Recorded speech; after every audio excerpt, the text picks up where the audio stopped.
Hello everyone, and peace of Christ all of you. Please invite your friends. And today we have an interesting topic again. Now, tomorrow we are going to go live on air. I just hide the other stream so people will not be confused about where we are. But after we finish, it's going to go back, and tomorrow we will be live again. But tomorrow is going to be a comedy, a very, very pure comedy. So if you like to laugh a lot and get fat, join us tomorrow. So the topic today actually about lies shared by all Christian churches with no exception. And it's a big lie. Each time you go to a church, and I'm sure many of you heard this in a church, the priest or the bishop, whoever he is, Catholic or Protestant or Orthodox, he will say to you that the Muslims are from Ishmael and the Arab are from Ishmael. Since I was a kid, I like to ask questions.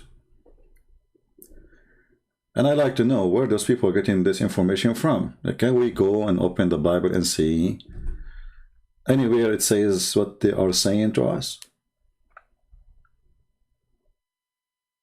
Is it really an assumption or it is a fact? Is it an information which is true, or it is a copy-paste like the Abdul? Or maybe the Abdul, they say that and we say what they say. So what is this about,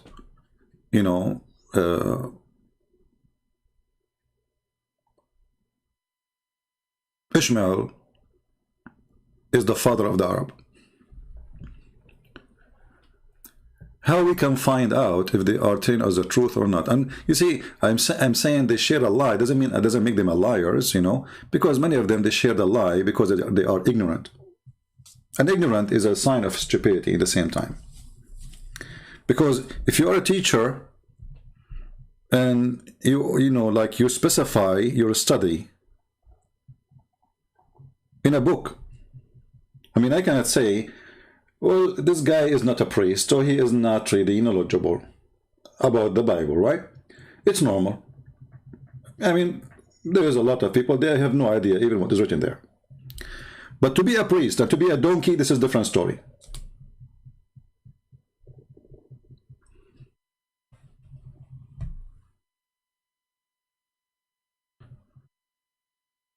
If we ask people here,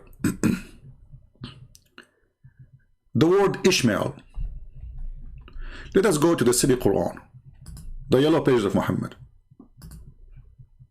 We will go to the Bible too. If there's any Muslim here in the chat can tell us what the word Ismail mean, or Ishmael? Any Muhammadan? It's a challenge to tell me what the word mean. See, this is the yellow one. This is the word Ishmael in Arabic. But it's the same as in English, actually. What does the word Ishmael mean? Any Muhammadan? You will notice not a single Abdul in the world, including Muhammad himself, he knew what the word Ishmael means. This is telling us that first, the name is a foreign word. Do we agree? It is a foreign word. It is not an Arabic word. Because you can tell me your name. Let us say you are from India. You tell me your name, whatever your name is. And then I don't know what's your name mean because it's a different language. Simply, but if it is in my language, I will know what the word mean because your name means something. Unless you are a Filipinos, and like Filipinos, they create different names. Like they fix, they bring they buy iPad and then they get a camera, so they call their son a Sony iPad. Why? Don't ask me. Ask the Filipinos. 90% of them do not know what their names mean. So praise be to Allah, okay, blah, blah, blah, blah. In my old age, Ishmael and Isaac. Why Abraham, he called his son Ishmael?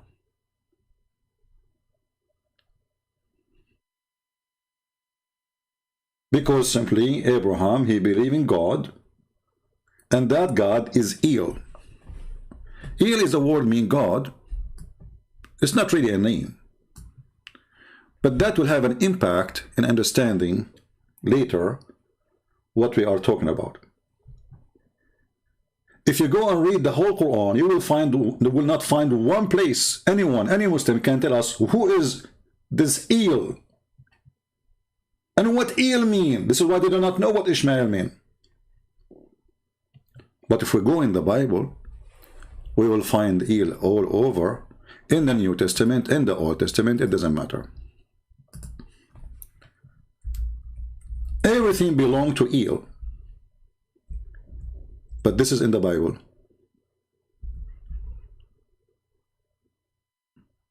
What about the Quran?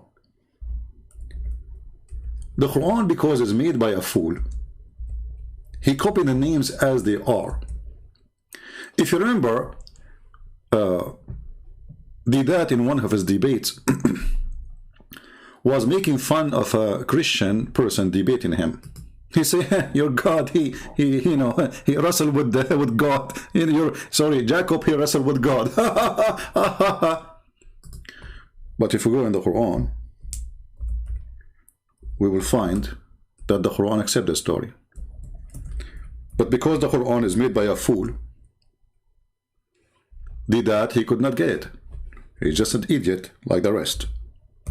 The second you accept that the name of Jacob became Israel, that means you accept that God and Israel, or the angel of God, whatever it is, was wrestling with Jacob. So you ask the Muslim, okay, who is Israel? They will say to you, this is Jacob. Okay, how we know that this is Jacob? I challenge any Abdul who is listening to us right now to tell us where you get this information that this is Jacob. Nowhere in the Quran it says how this Jacob became Israel. But because Muhammad is just a fraud,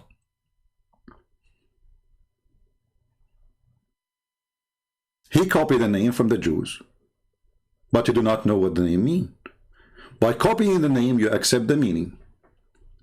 By accepting the meaning, you accept the story. Because the name is changed for a reason, and the name speaks of the story. And that's why I say not everybody is good in debating. When you want to debate a religion, you have to know the other religion before you know your own. Because knowing your own alone is not enough. So if I was there and did that start laughing at this, I will whip the floor with him, and everybody will laugh at him, because the Quran accepts the story.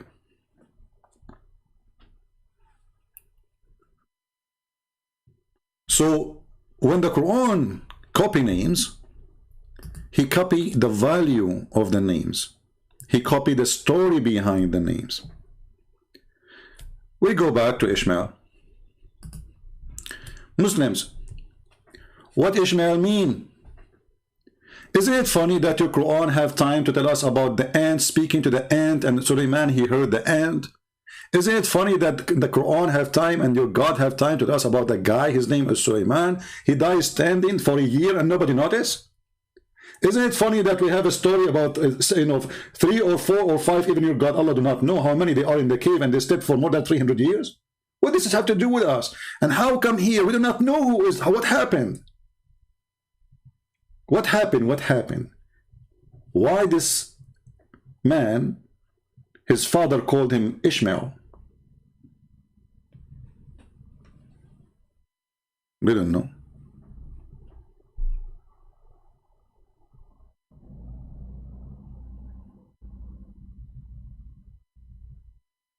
They have no idea.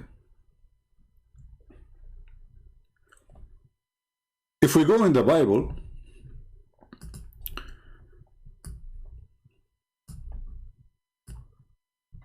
as usual, the Bible gives us, stories and details. And then he dwelt in the wilderness of Paran, and his mother took him a wife out of the land of Egypt. Very clear. Now, if Ishmael, he married an Egyptian, and his mother is an Egyptian, I mean, the guy almost became like 75%, I mean, his children's, they are now 75% Egyptian. Maybe 30% because the grandfather is an Aramic. So how Ishmael became the father of the Arab?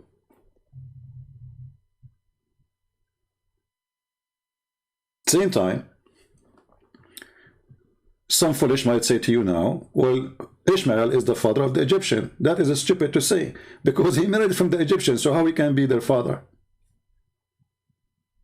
If I go now to Taiwan and I marry a woman from Taiwan, I am the father of the Chinese? So here we see how ignorance works and how Christians or Christian priests, they support the propaganda of the Muhammadan when they say that Ishmael was, or the Arab are from Ishmael. First, the Arab are not even an ethnic. Arab is an Aramaic word, mean those who live in the desert. Whoever live in the desert, if you live in Las Vegas right now, for the Aramaic, you're an Arab. If you live in Arizona, you're an Arab. Arab is a word mean desert. If you go in the city Quran,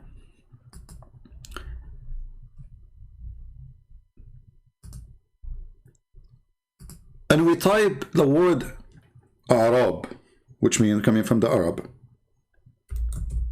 Who is this Arab? What does that mean? What does exactly mean?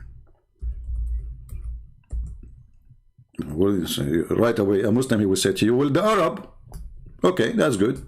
But those, why they are called this way? I mean, why they are called Arab? You will see, it says the wandering Arab. This is one of the translation, but in reality, it is the Bedouin. Who? The Bedouin. So who's the Arab? Is the Bedouin, whoever live in a tent in the desert. He is an Arab. It's not even a language. So today we say Arabic language. There's no Arabic language. Arabic language is collection of languages. Have nothing to do really with a nation language. If you change the translator, this is Biktal. Let us choose another idiot. Hilali and Khan, Muhammad Hilali.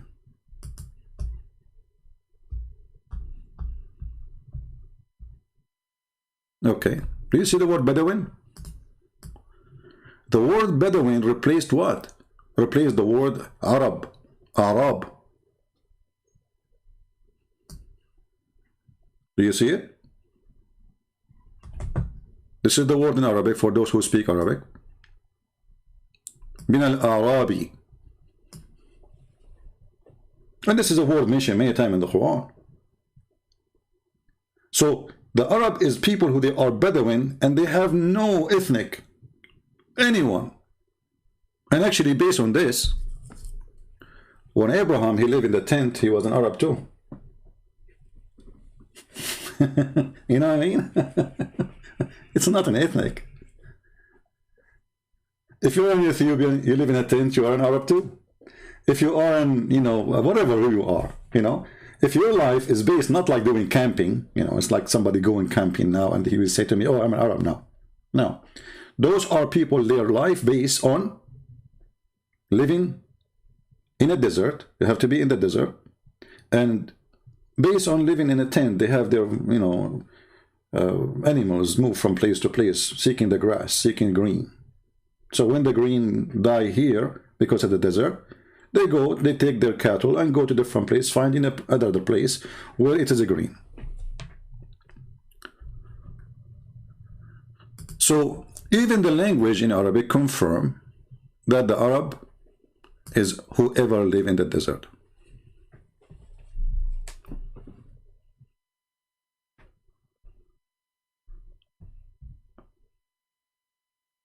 Then if we ask ourselves more questions, you know, because always the questions can lead us to information. If you don't ask questions, you need to ask even yourself sometime.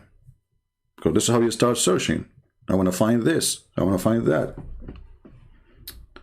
If we know everything, we do not need to ask questions, right? Because we know it. So if we ask ourselves another question, okay, the Arab obviously mean the Bedouin, who is wandering around, who live in the desert. And Muhammad is one of them. By the time those Arab, they start having towns, you know, they live in houses. But all their life, they used to be in the desert. If they find like a spring of water, which is fixed, let us say, can give them always water, which is rare to find, that will make them change their lifestyle from Bedouin Arab, who they are living in the desert in tent, to be an Arab who live in a house.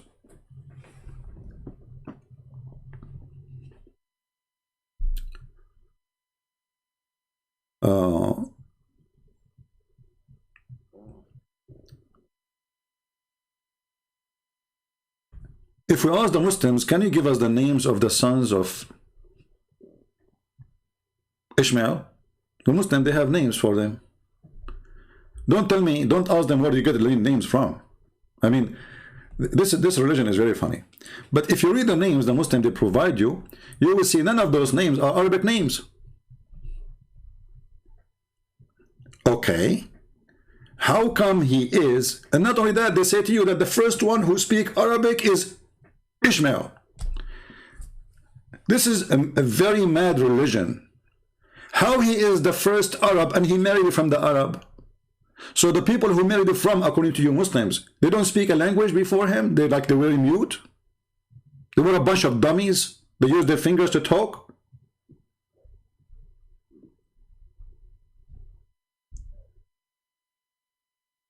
So obviously Ishmael had nothing to do with the Arab. And we have even more proofs that the story of Ishmael went to Arabia. By the way, Ishmael went to Arabia. As we said, Arabia is a desert. Doesn't mean he went to Mecca. Because obviously he married from where he went to.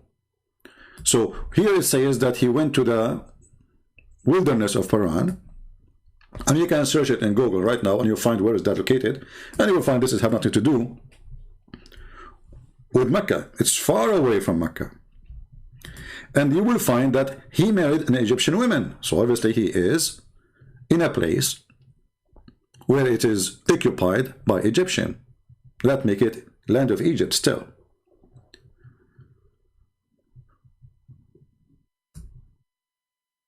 And then whatever children will have after that, they are going to be descendant from the Egyptian man and the Egyptian women, and they will carry the same language, whatever language they are speaking.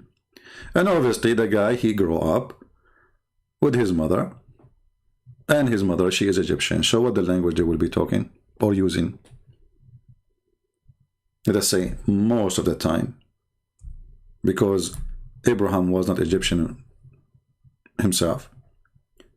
So obviously whoever came from Ishmael, because he is a child of an Egyptian woman and he is married to an Egyptian woman, his children will speak Egyptian, and Egyptian is not Arabic. There's many naive now, they will say, well, Egypt, isn't it the Arab Republic of Egypt? This is after the occupation of Islam. None of those are none of those are Arab. Even the Muslims, they agree that 4,000 Muslims only came to Egypt, Muslim Arab. At that time, Egypt was 4 million African. So can you believe that 4,000 Arab, they will make the 4 million Arab? That is a joke, right? So, and does not mean in the same time that Ishmael is the father of all Egyptian, because he just married, he is a son of an Egyptian, and he married from Egyptian. Egyptians exist long before him. So he cannot be the father of the Egyptian. But we can say, from the Egyptian, there is some, they are from the seed of Ishmael. But not all the Egyptians are the sons of Ishmael. If we go back to the Quran and try to understand more about what happened to Ishmael.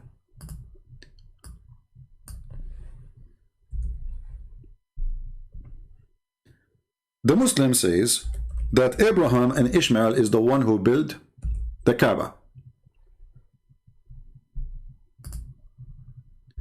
But the Muslims agree too that this Kaaba was exist really before Abraham. Even they say that the first one who built the Kaaba, it was the angels, and Adam, who Allah, he sent him down to Sri Lanka, he did Hajj 40 times, all the way from Sri Lanka. Don't ask me how, because Sri Lanka is an island. It's not even connected to India.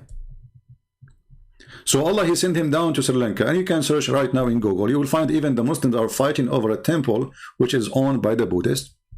They want to take it because they have the footstep of Adam, because this is where Adam he landed when he came with the parachute. So Adam was sent to Sri Lanka, and then Allah, he told Adam to go and do Hajj, to visit the Kaaba, and 40,000 angels were waiting for him, and he did 40 times Hajj. Okay, the story makes sense, a lot of sense. So the Kaaba is built by Adam. So what Abraham is doing now? They will say to you that when the flood of Noah happened, the Kaaba of Allah destroyed. And then there's a mountain next to Mecca, or in Mecca, sorry, swallow the black stone and save it. And when the flood is over, he spit it out. This is why here it says, supposedly, I remember when Abraham and his son were raising the foundation, not putting the foundation of the house. Rising. So like there is something left. So they are raising the foundation of the Kaaba. Okay, we will go with this, no problem. So based on this, the one who built the Kaaba or rebuilt the Kaaba is Abraham. Let us go to the different verse in the Quran and start laughing.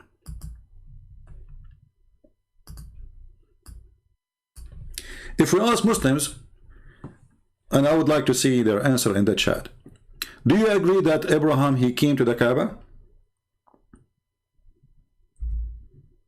He is the one who built the Kaaba or rebuilt the Kaaba? Anyone, any Muhammadan here?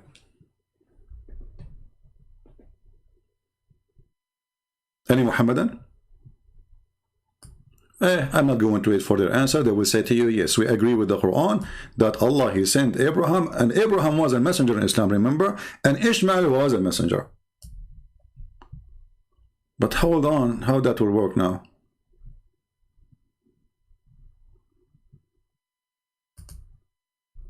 Read with me this verse.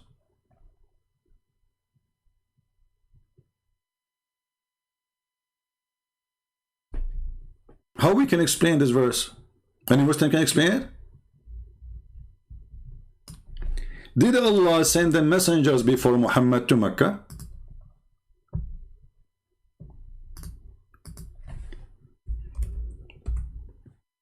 Any Muhammadan?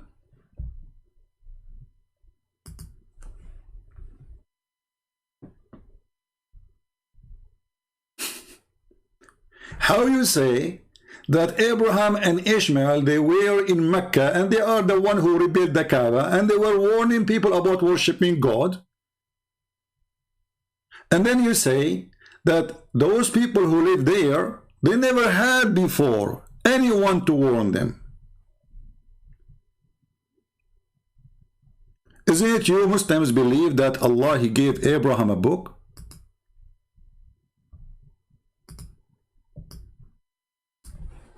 And as usual, when we say something, we have to support it. Chapter 87, verse 19. So Abraham, according to Islam, he had a book. You see it? So how none of those who live in Mecca, they receive before books or a warner?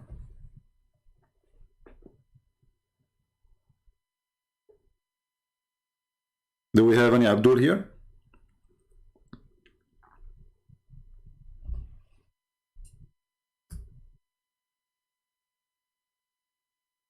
Abraham, he have a book according to the Quran. Moses have a book according to the Quran. But Abraham is a person who went according to the Quran. He went to Mecca.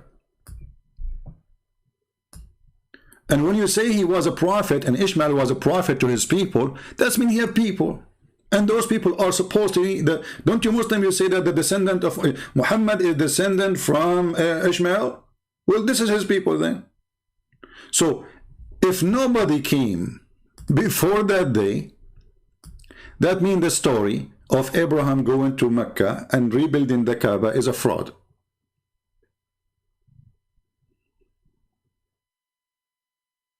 right? I'm going to open my Skype. Give me a second.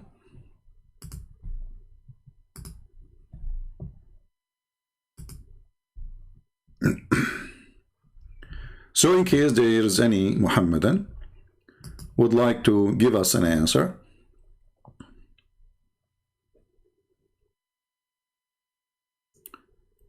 he can share with us his special education, which is very high usually.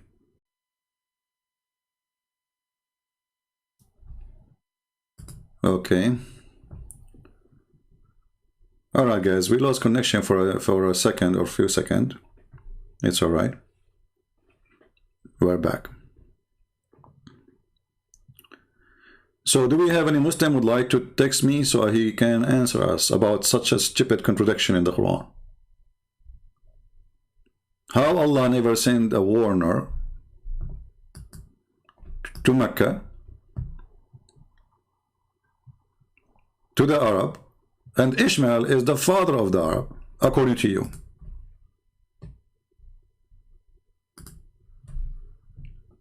If Allah never sent a warner,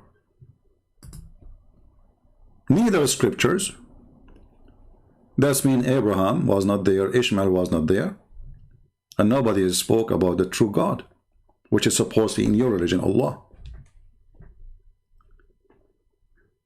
If Muhammad is the first warner, that means there's nobody there before him, ever.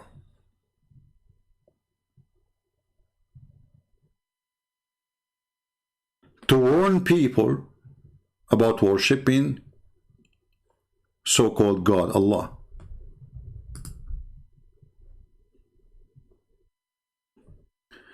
Somebody is challenging me, text me so I will call you. Challenging me in what? How many potato you can eat a second? You want to call?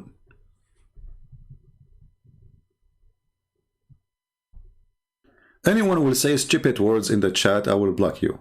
Like, aren't you daily doing this every day? This is what I like to do. What's your business? You don't like it, don't come here. Don't be silly and don't be like a kid. His diaper is full of poo-poo and coming around with big diaper look funny. If I am not tired from doing this, why you are here? If you are tired of it, don't come here. Are you stupid or what? I mean, what's wrong with people? Don't get married, okay? Honestly, I feel sorry for women. Because I find that the most stupid comment ever posted is men comment. I truly feel sorry for them. So, my Skype is open. Who is the Abdul would like to text me and I will call you immediately to tell me how such a contradiction, silly contradiction happened.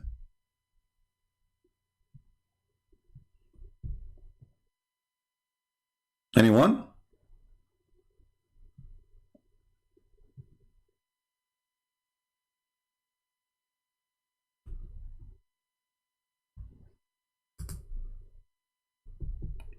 Any Muhammadan? Don't ask me a question have nothing to do with the topic now. His Quran is a miracle, this verse. What's wrong? Guys, focus with me, please. What's wrong with you? What kind of battery are you using? Focus, focus. Learn how to focus. We have a topic. I mean, did you ask yourself before you asked me the question, which had nothing to do with the topic, why you are asking the question now? What's wrong with people?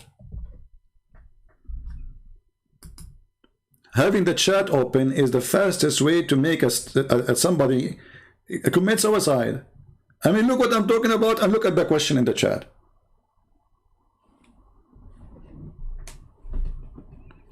Do we have any Muslim have a comment, have an argument, have an answer he would like to present about what we are showing you, which is showing a clear evidence of stupidity in the Quran? Any Muhammadan?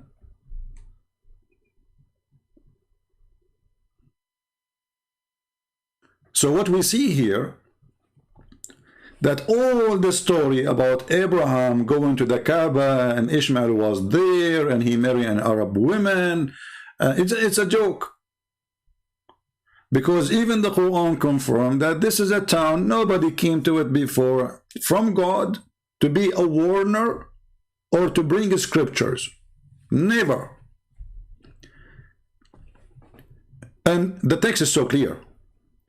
We have give them no scriptures before they study, nor send them we into them. I mean, that's the translation.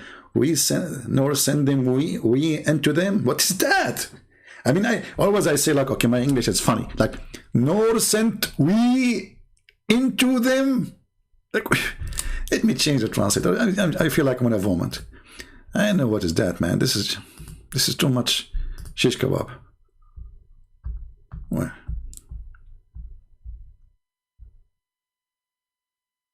And we had not given them scriptures which they could study, nor we send them before you, between two bracket, O Muhammad, SW, the shortwave Muhammad, you know, Muhammad is shortwave.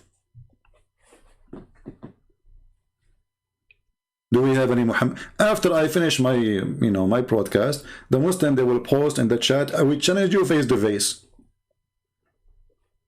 Okay, well, wait until face to face happen. For now, we have a lot of Muslims who are going to leave Islam after they see the stupidity. It's a clear contradiction. Any Muhammadan?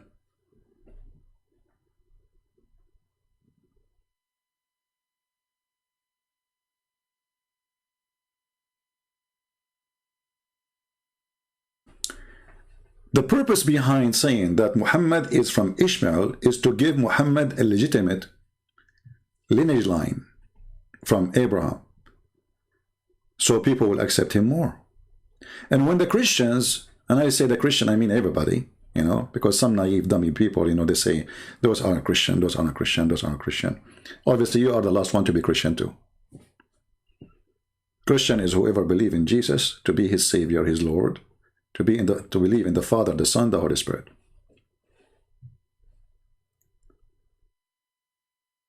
So when a Christian priest from any of those churches, major churches, they say that the Arab from Ishmael is showing us his ignorance, his stupidity, and that he is a copy-paste. He's a potato. He don't want to learn. He don't want to search. Secondly, how in the world you come to a conclusion when there is no book ever written saying to us that Ishmael have this son and this son and this son and this son and this son married this, and then we arrive to Muhammad. Even Muslims didn't have such a book. They start writing those things later after Muhammad. Muhammad became a person of interest after, not before. There's no such a book. So how Muslim they can go back in history to Ishmael when they don't have any book about Ishmael? Never have one.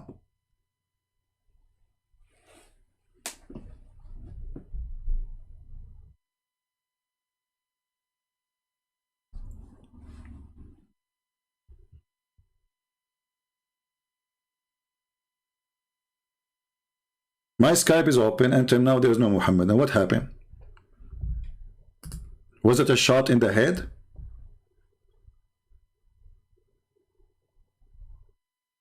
What happened to the brave Abdul? Who can answer? Huh? What happened?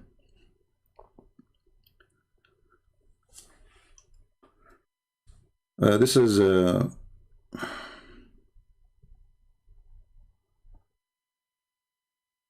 but this is from yesterday. This is even from Friday. I'm trying to find a Muslim.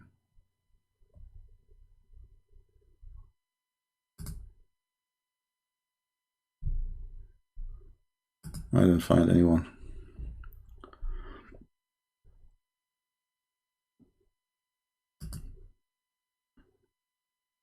Anyone?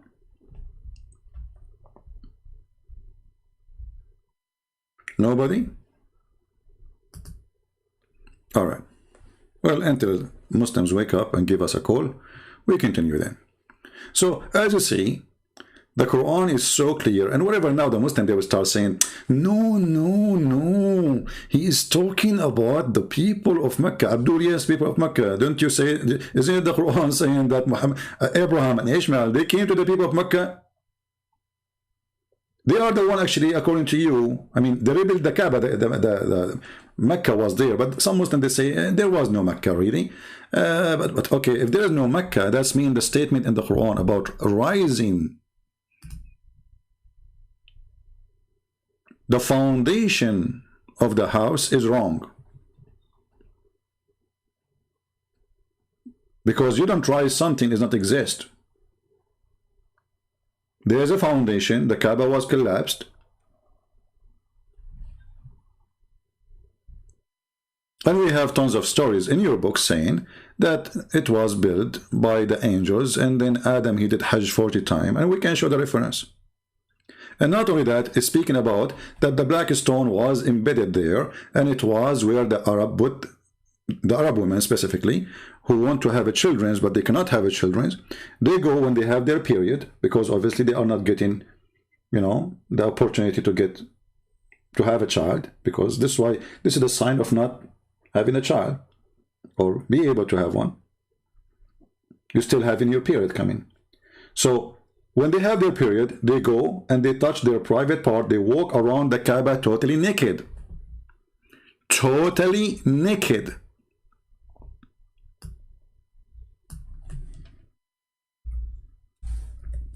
Because the black stone was the fertilizing stone, the vagina. If we ask the Muslims, okay, what was the religion around this Kaaba? If this Kaaba built by Abraham, how this Kaaba became a place of sex? How this Kaaba became a place where women, they want to have babies, they go, they touch the black stone, and after that they do boom boom.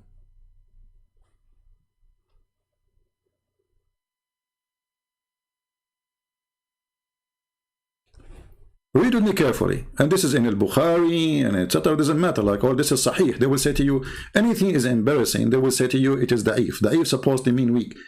The fact even the weak hadith is accepted.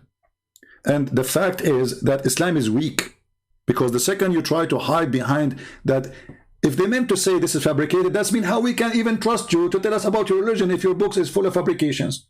And as long it is fabrication and it's in your book, that's mean you accept it. And as long as you accept it, that's mean you are a fool. Because you just said it's a fabrication.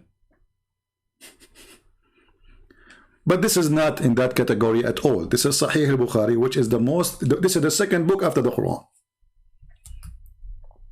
And the funny thing is that Islam is a religion did not established by the Arab. If you go, like, when a guy, he called me a few days ago, he says, do you know the Arabic grammar? Yeah, the one who made the Arabic grammar is not even an Arab. I mean, what the Arab did in this earth. Even their language is not fixed by them, it's fixed by a Persian person. And they say that the Persian are their enemy. And this one is a Persian too. And Sahih Muslim is a Persian too. I mean, everybody is a Persian. Where is the Arab? The Arab were busy cooking goats, riding their neighbors.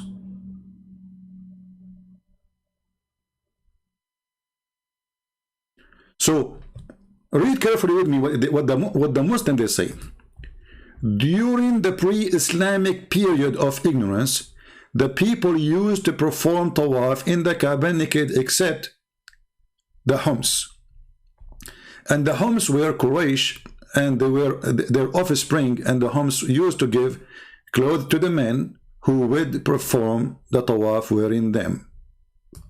Simply what they do, the same as they do now. The Muslim, they wear the clothes of the Hums. They wear a sheet. They are naked. They are wearing nothing underneath.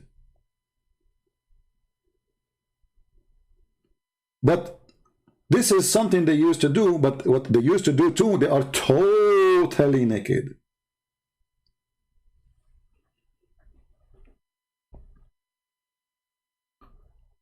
And they go around the Kaaba. Okay, question to the Muslims. You are saying this is the pre-Islamic ignorance. But how come Muhammad, he did not forbid it all those years? He never spoke against it. Have you ever heard of a stupid book more than this? This book, he speak about not to eat pork. Not to eat what? Pork. Okay, no problem. But how come this God, he did not make a verse about people going naked around the Kaaba?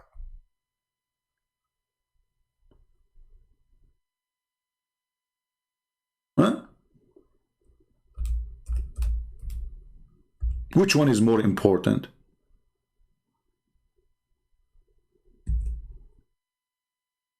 Eating pork or people going naked around the house of Allah?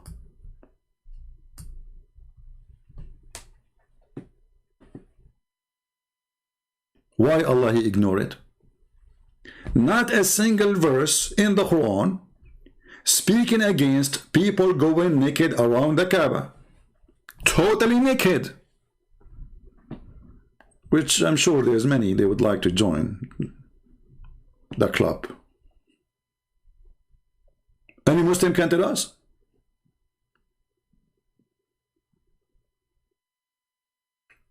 Was it accepted by Muhammad? Obviously it was. Because Muhammad never spoke against it. If I'm wrong, show me. Show me. Because the second you show me, you will be embarrassed. There's a story, if you read my book, Sex and Allah, you will find in the story there that Muhammad, he saw a woman, she is totally naked, going around the Kaaba. And he wanted to sleep with her. He don't want any men to have her. And supposedly after that, it wasn't allowed to go naked around the Kaaba. The woman, she was going around the Kaaba singing a song, saying, all my, I don't want to say the word, I mean, whatever I'm showing you, to make it simple, like her breast, her private part, her vagina, whatever we saw exposed is not available. This is the song, which means men don't come and jump. Muhammad was in the Kaaba watching those women going naked around the Kaaba, and Muhammad did not scream, shame on you. He did not. He was watching, enjoying it.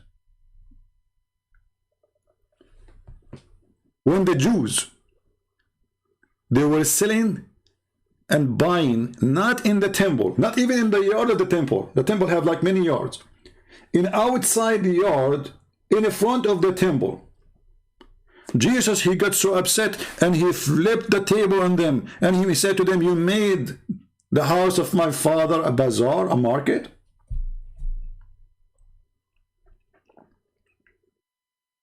Muhammad, he see women going around the Kaaba naked. He had no problem. The problem for him to eat pork. And by the way, eating pork is lawful in Islam. In the same verse it says, if you are hungry, you can eat it. Which is very weird. I mean, so all of this drama to say to us. Am I heard? Hello?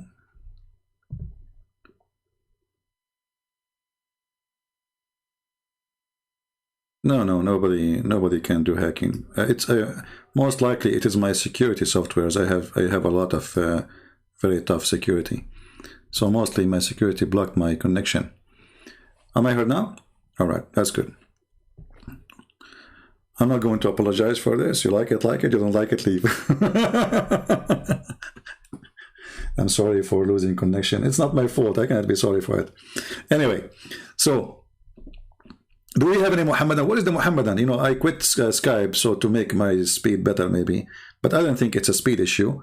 I think it's my security software is blocking my connection. This is usually does not happen, but you know, things happen sometime.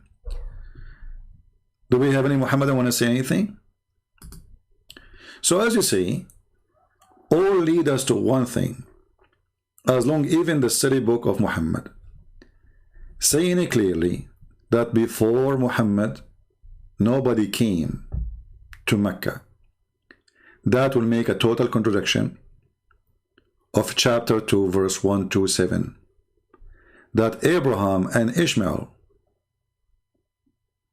did that. And not only that, actually, if you read the verses after it, you will see that according to the Quran, there was a nation.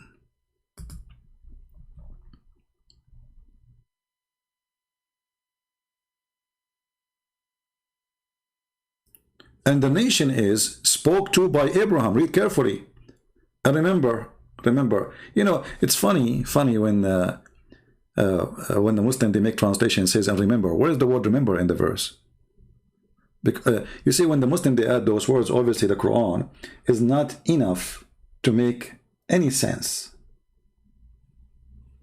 So we have to put tons of brackets.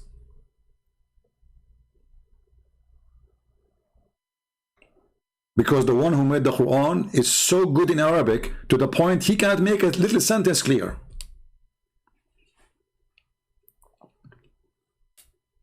Imagine you have a sign for a building, and the sign says, go to T.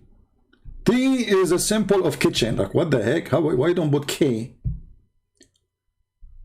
And you put like a bracket next to it. T mean kitchen. And then you say, and then sit on D. D mean chair between two brackets. Like, why you doing? What is that? So go to T, sit in D, drink from Phi, and eat from Y. And then, in order to understand what this Abdul talking about, we have to insert tons of brackets to make it acceptable, or to make it a little bit make sense.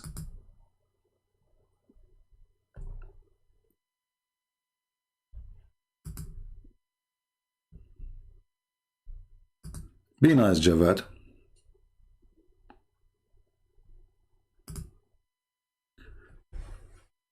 Do we have any Muhammadan?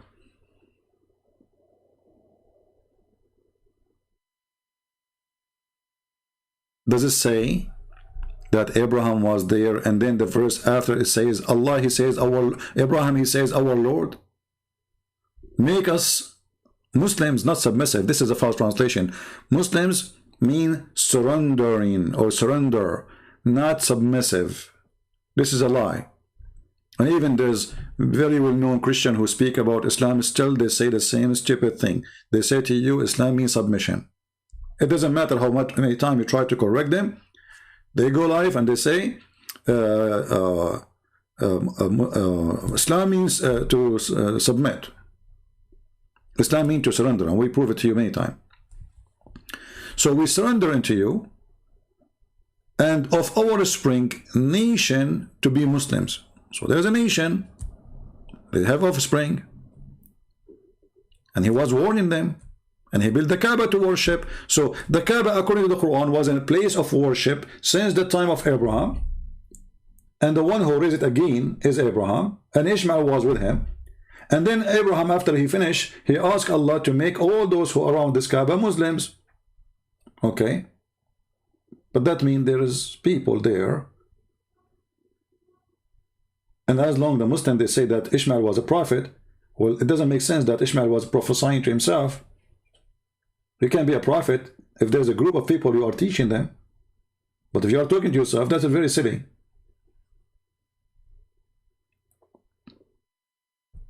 And then here it says, our Lord send among them a messenger of their own.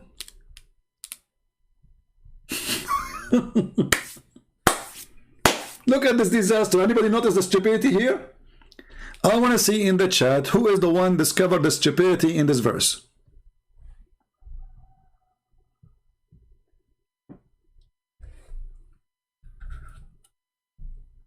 Anyone notice the stupidity in this verse? Who will notice with me? Let us see. This is the Cow chapter, verse number 129. Who noticed with me something extremely stupid here? By the way, I exit Skype because Muslims are not calling anyway, and as long as my connection is not good today, so better have less connection. Who noticed the stupidity here with me? Anyone notice?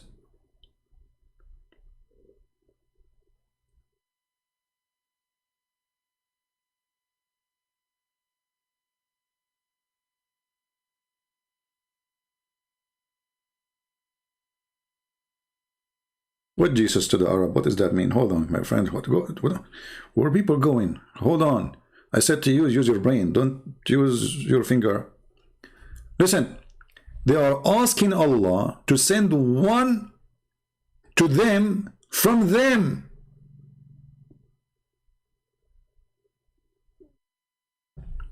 Read carefully. You see the translation here is between two brackets, which is not in the Quran. When you see it between two brackets, it's not in the Quran.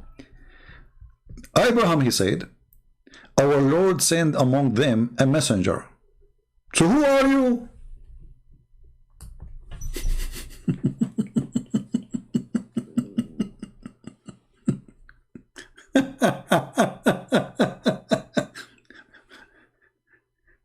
When I say send among them, that's mean them they all exist. And I am the one who's asking for it, so I exist too. And I am a prophet supposedly, and now I'm asking Allah to send among them one from them. That's mean Abraham and Ishmael, they are not from them.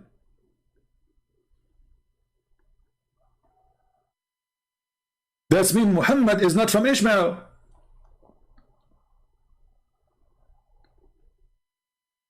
Is Ishmael one of them? Hey Muslims, is Ishmael is the father of the Arab? Is he one of them or not?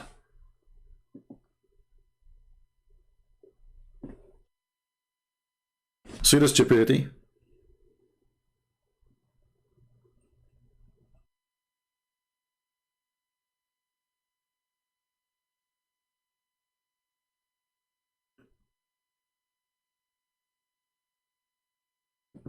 Do we have any Abdul?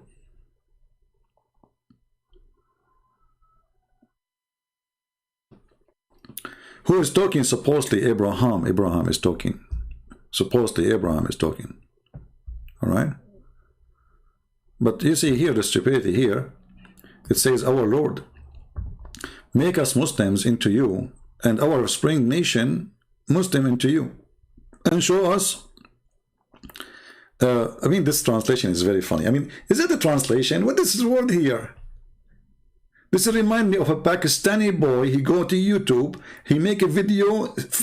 Every five word in English. He make like 2 words in Arabic. So because he want to show them that I speak Arabic. You know, like Manas, brother and sister. Ma adri mean I don't know. And then the scorpion will hit you. You remember?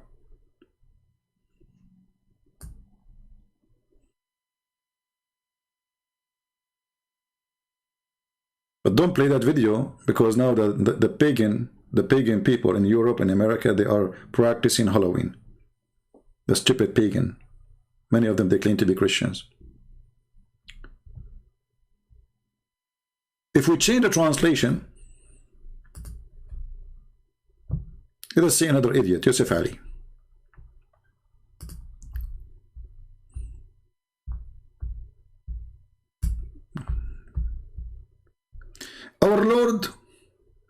Our Lord make us Muslim Boeing. Like this guy, he add the word Boeing. Boeing?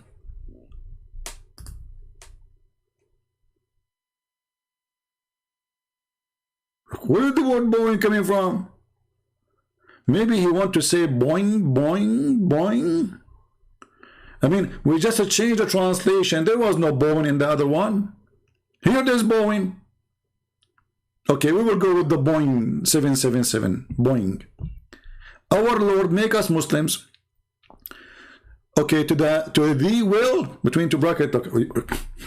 Here we go, bracket again.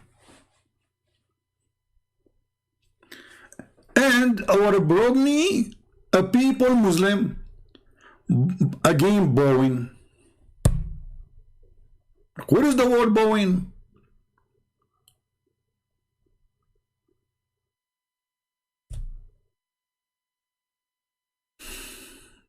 And then he continued, our Lord, send among them a messenger of their own.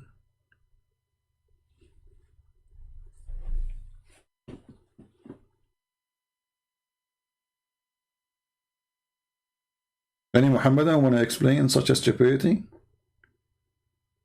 So Abraham was asking Allah to send a messenger to them from them. That means neither Ishmael, neither Muhammad is from them. Anyone?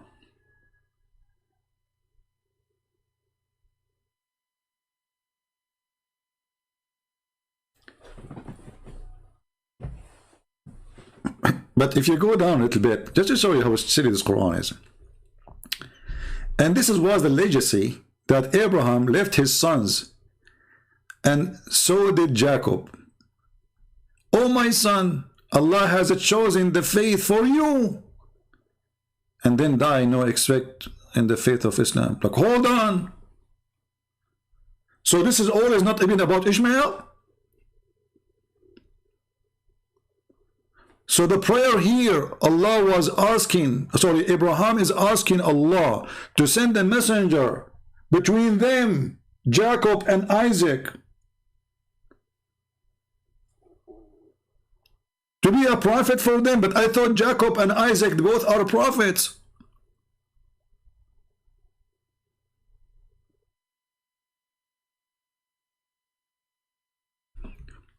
Abdul is trying to call me.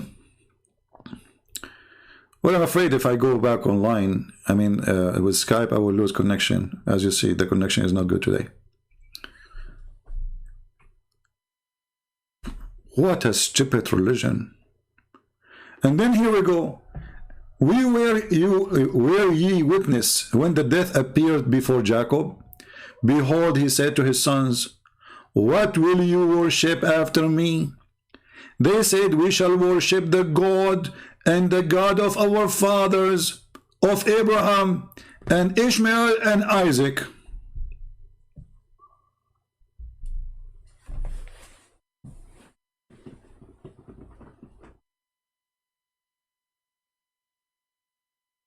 So where those things happen? Let us go back just to connect the dots together. Muslims, when Ibrahim he come to Mecca, did he come with Jacob and Isaac? The Muslim, they will say no. Okay.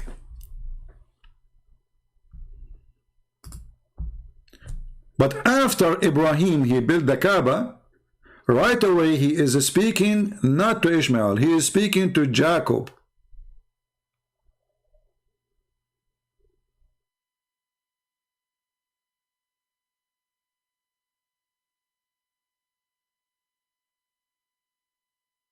How would that happen? Where is Ishmael?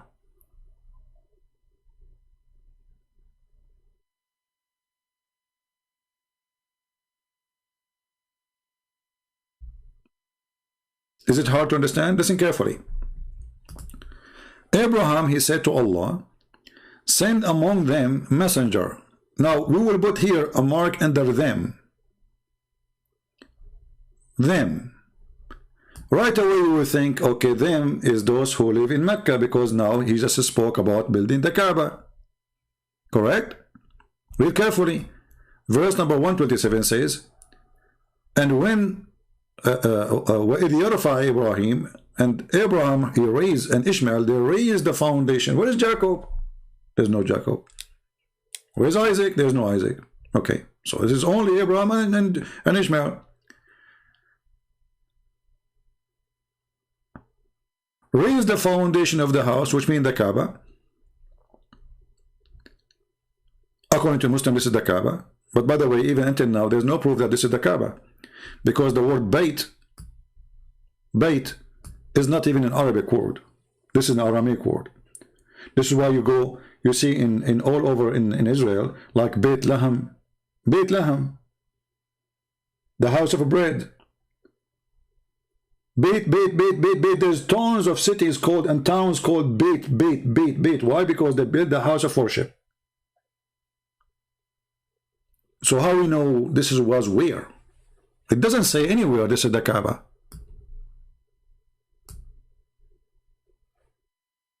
Do you understand what I'm saying? Nowhere it says that this is even happening in Arabia.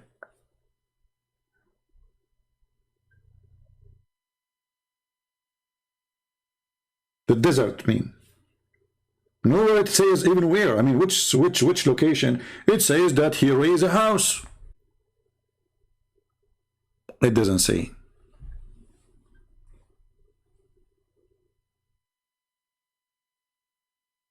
Any Muhammadan have anything to say?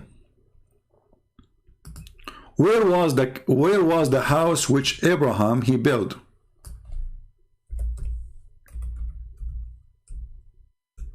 Any Muslim can help us.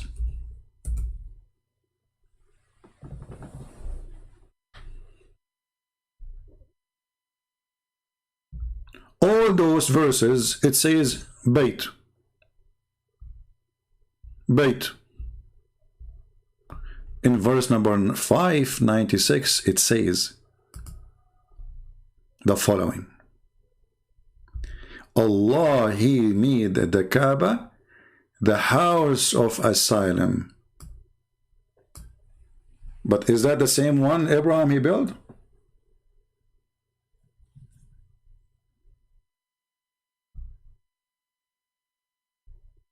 Any Muslim? No answer.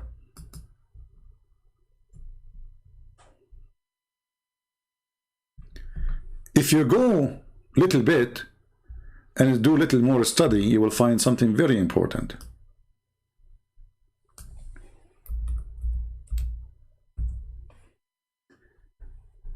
Chapter 3, verse number 96, it says that the first house of worship was built in Bakka. Do you see the word Bakka? Not Mecca.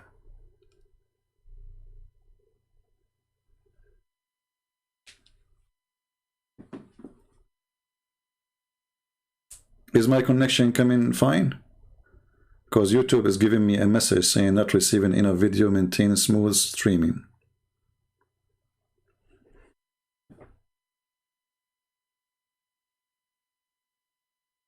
Bakka. What happened to Mecca? The Muslim, they put for you between two brackets Mecca, but Mecca is not Bakka.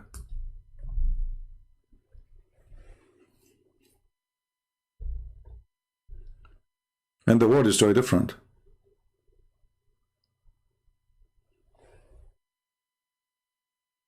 So where the first house was built ever is the house which built by Abraham, if you read the verse before it. And where it was built? In Bakka.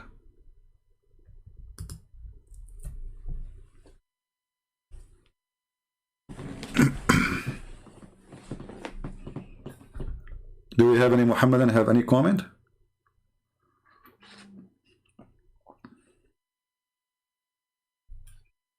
Yeah, guys, I'm not going to open Skype. I can show you even the message here. It says, error, YouTube is not receiving enough video to maintain whatever. So obviously my connection is not good. You know, I don't want to open more applications which will make my connection bad. So the first house, okay, hold on. That means there's other houses.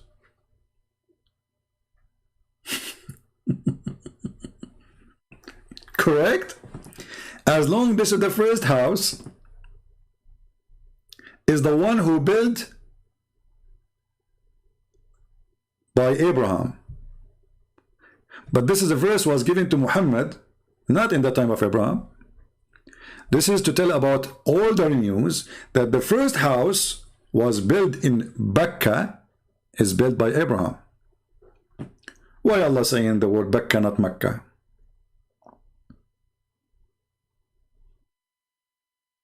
Any Muhammadan?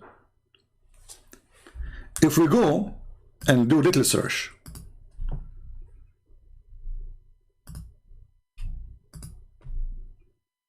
give me a second.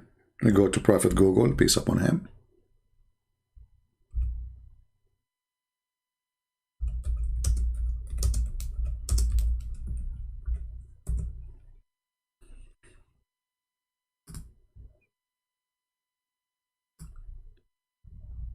There is a temple.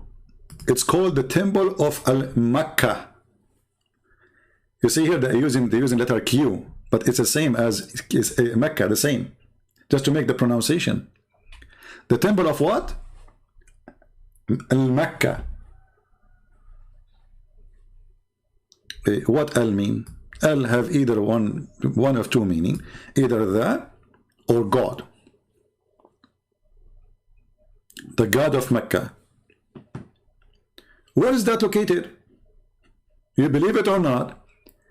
This is the moon god temple in Yemen.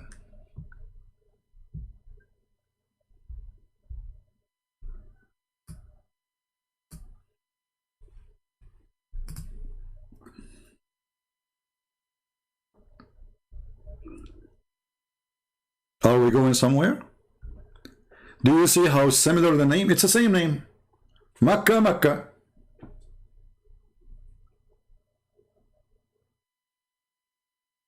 Makkah, Makkah. If we go, and let me go back to Google again. Hold on, give me a second.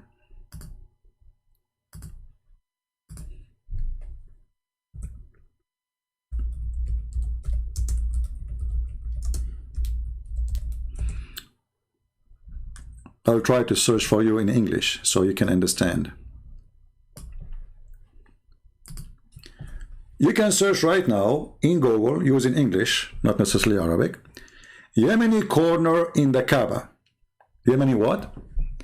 Yemeni corner. Okay, what is this Yemeni corner? Those are stones taken from the temple of Al-Makkah, from the moon god temple. And this is why you will see that those stones, they are different from the rest of the stones in the wall of the Kaaba. Let us go to the pictures. Give me a second.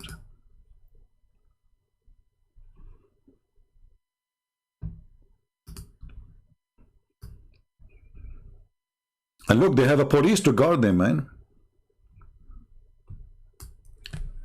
Do you see how those stones look different? Did you see it? You can tell, like, the color is different, right? They don't match the rest of the wall. Those are stones brought from the temple of Al-Makkah, which is the temple of the moon god, to create a replica. I'm not saying, I'm sure I'm saying the word correct. Replica, like, you know, when you make a fake, something fake, you know, counterfeit. To make something similar to the temple which people they used to go and do Hajj in Yemen, which is the moon god temple. So instead of going all the way to kiss the stones, we bring the stones for you and we build the Kaaba. And this is where the Mecca obviously is coming from. The first one was built is the one in Mecca. The second one is built where? In Mecca. And here you notice that the Muslim, they make the Kaaba wear a skirt. And again, they have an opening for the skirt so people, they can insert their hands and touch the legs of Allah or the legs of the Kaaba.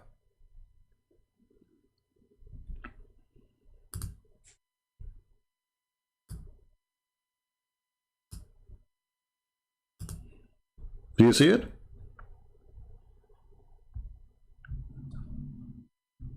I'm trying to find a more clear picture. Look at this one. This one may be more clear. You can tell that this corner is not from there. I mean, somebody inserted those things there. Do we agree? You can tell easy, right? They don't even match. Do you see it?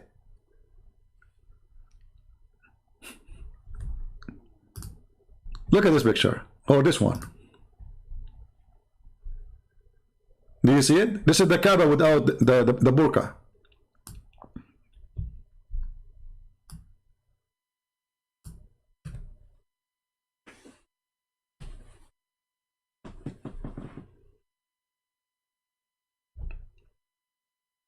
So they went to the Al-Makkah temple in Yemen in order to build a Kaaba which will bring more customers to their town. So those who worship the moon god will go there. Very simple.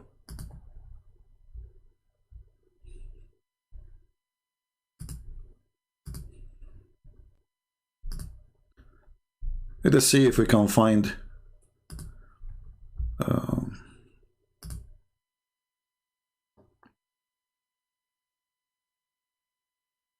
some pictures. This is a book. We don't want a book.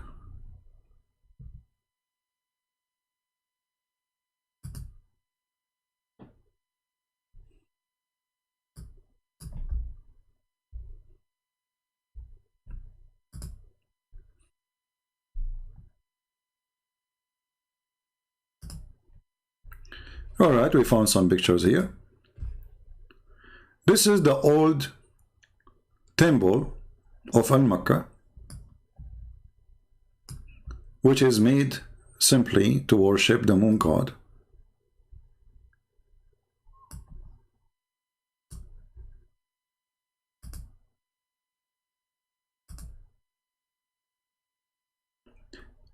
And you will notice that the language there is not Arabic and have nothing to do with the Arab. What the Muslim, they will say to you that the people of Yemen are Arab, right?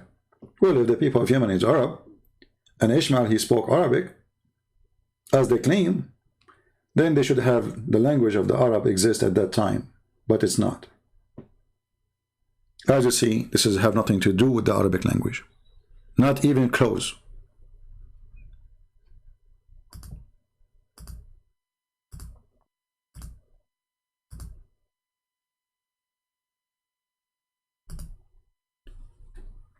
So simply, Muhammad, who is a person he associated with the Jews, he hijacked some names in order to use those names as a ticket to enter into the society of the Christians and the Jews. It's like somebody want to create a fraud between the Buddhists. So he cannot deny Buddha. He will say, Buddha sent me, because this is what the people follow. So he will use Buddha to make him a legitimate person. But obviously he's a fraud. This is why you see Muhammad, he mixed things up. In one hand, he said that he is following the God of Abraham. In other hand, he says that Allah said that he have no religion. There's a video of Zakir Naik. Let me see if I can find it. Hold on. Time to laugh.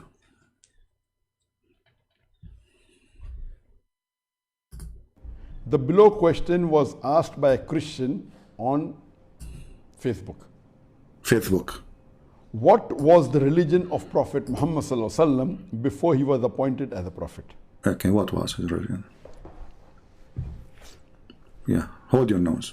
Before I reply to this question, I would like to remind that most of the non-Muslims, and even some of the Muslims, have a misconception that Islam is a new religion that came into existence after Prophet Muhammad, peace be upon him, and they believe that Prophet Muhammad, peace be upon him, is the founder of the religion of Islam. Let me tell you, Islam is there since time immemorial, since man set foot on this earth. And Prophet Muhammad, peace be upon him, is not the founder of the religion of Islam, but he's the last and final messenger of Allah subhanahu wa ta'ala. Our first prophet is Adam, peace be upon him, and then the 25 messengers mentioned by name in the glorious Quran, and our beloved Prophet Muhammad said that Allah subhanahu wa ta'ala has sent 124,000 messengers on the face of the earth. 124,000 messenger. And by the way, those 124,000 messengers, they are created from the sweat of a Prophet Muhammad. When Allah, He created the world, He sent Muhammad in a journey, in a boat. And during this journey, Muhammad, he sweat, and he dropped 124,000 drop of his sweat. From every sweat, Allah created a prophet. I mean, you can tell the story is true story. I mean, I sweat always too, you know. But I don't know what God is creating out of my sweat. I'm not sure. I hope He want to create prophets. So, Abraham himself is created from the sweat of Muhammad. Moses is created from the sweat of Muhammad. Even Isa, Jacob, Isaac, everybody. But what makes it more hilarious, that 124,000 messengers, Muslim cannot tell us anything about them. If you go to the City Quran, you will find the following: that Allah, He never sent a messenger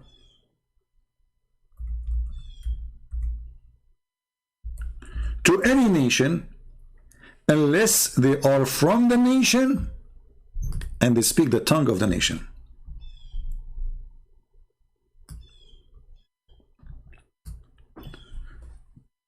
Okay, 124,000 messenger. Where Muhammad, he get the number, and which languages they were speaking. If you go and study what Muhammad, he says in his religion, you will see that all those prophets, they focus in Hebrew, Aramaic, like Abraham, and Arabic. So 124,000 messenger for only three languages. Where are they? Who are they? How we can take what Muhammad is saying to be true? And why Allah did not say in the Quran, I send 124,000 messenger? And here you need to remember, as long Allah, He never sent a messenger to people unless He speaks for their tongue, and He have to be one of them. So how Allah, He sent Ishmael to the Arab?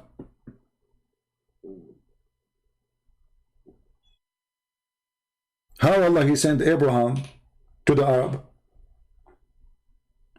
Neither Abraham, neither Ishmael speak Arabic.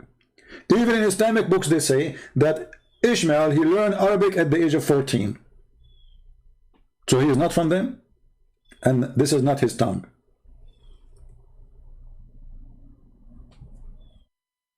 Did Abraham, he spoke Aramaic? For sure he spoke Aramaic. What language he was speaking? Persian? He's Aramaic. What you will speak? I mean, those questions is kind of weird. I mean, a guy is a German. What he speak? German. A guy is Japanese. He speak what? I mean, there's some exception. Like, you know, my mom told me that when I was born, I was speaking Russian. You know? Yeah.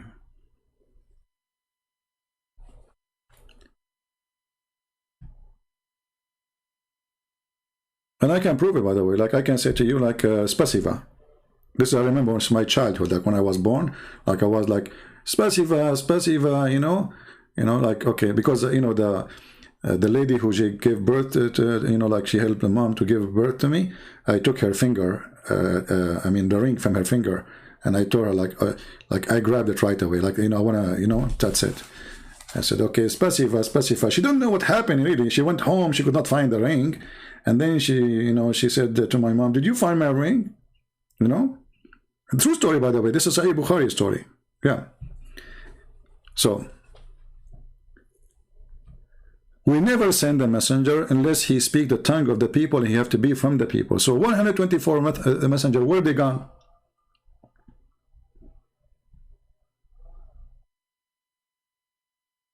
And how Muhammad will become a messenger for the Pakistani and the Indian and Bangladesh and the German and the French if the Quran is saying we never send a messenger except he have to be from the people, speaking the tongue of his own people.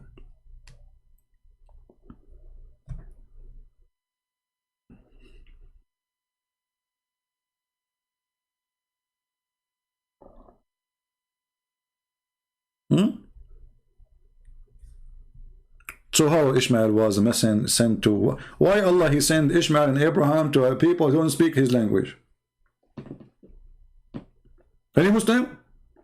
I mean, you see, this stupid book doesn't make sense. Wherever you go, I mean, you try to fix it, you make it blind. Wherever you go, this book is a, you know, it's a poo-poo. What happened with Russian? You know, I met a woman, her name is Olga. She made me forget about all the Russian. I mean, come on. What will happen to my Russian? Still, I speak Russian fluently, you know? Let me remember some Russian. Here we go. Brother and sisters, the Russian originally they are Chinese, and this is the origin of the Russian. Okay, we go. Who can prove me wrong? If a Prophet Muhammad says so, they will say we accept. Nobody want to ask a question. Okay, hold on. In the same verse it says we never send a messenger except to his people, speaking the tongue of his people. So Allah he sent Musa to Pharaoh for what?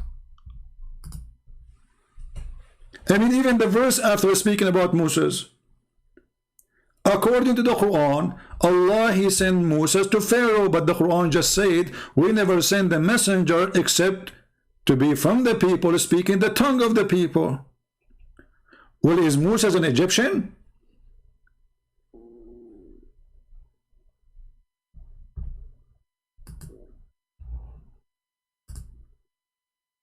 Is Aaron an Egyptian?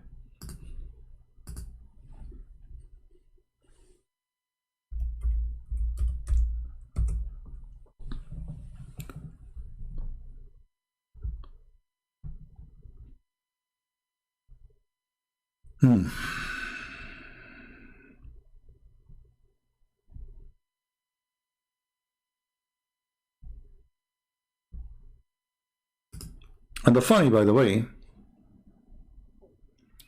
Moses, he says, Aaron, he speak better than me.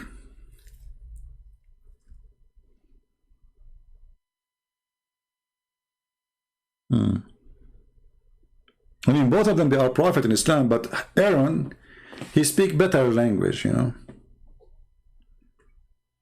So why Allah gave the command to Moses? If Aaron, he speak better, what does that mean?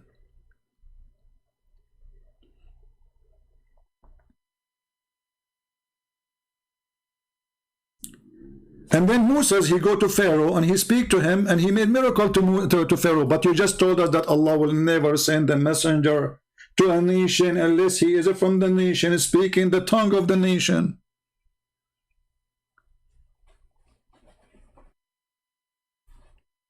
I mean, we can keep going forever laughing, because the more we open pages, the more we see the stupidity. They will say to you, brother and sister, Moses, he was the prophet sent to the Jews. Isa, he was sent to the Jews. Prophet Muhammad is sent for all mankind. Like, what the heck? Moses was sent to the Jewish, so what is this?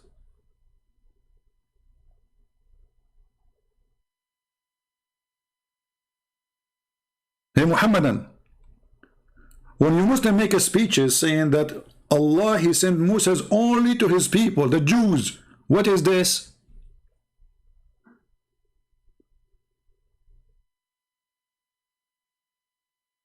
Abraham was sent to who? You say to Mecca. But are they those his people? You say yes. Well, that means it's not Arabic, his language.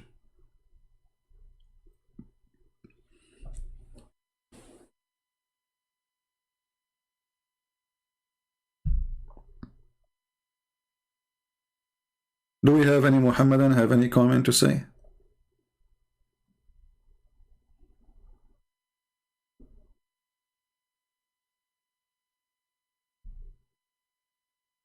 Let us go back to Zakir Naik.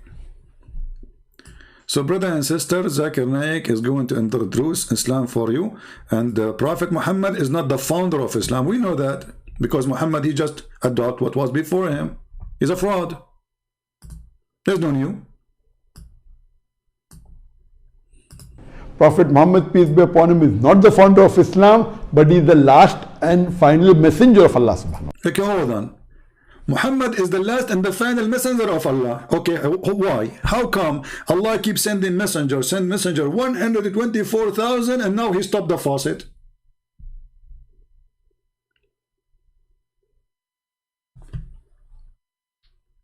If you actually look with me, you will see that the Muslims, they say that Jacob and Isaac and Ishmael, they were 3 messengers. Okay, how? And their father is a messenger. Okay, so now we have 4 prophets in one house.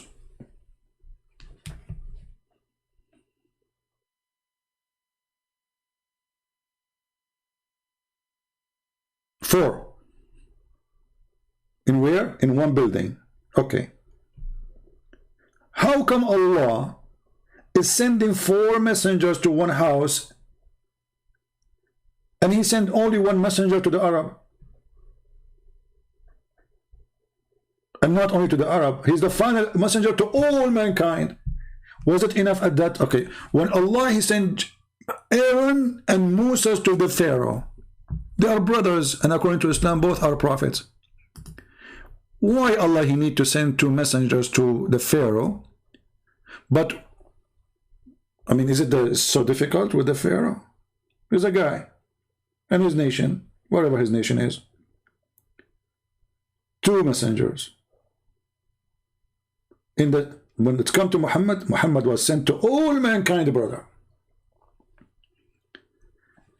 And when the Quran says we never send a messenger except speaking the tongue of his people, well, that's mean Muhammad, he cannot be a messenger to anyone except those who speak his tongue, and they have to be from his own nation.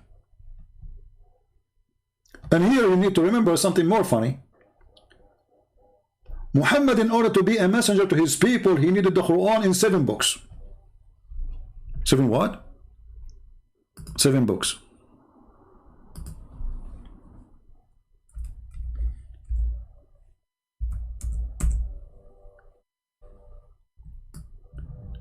So how he is the final messenger to all mankind, yet his message is not even clear to those who speak his tongue?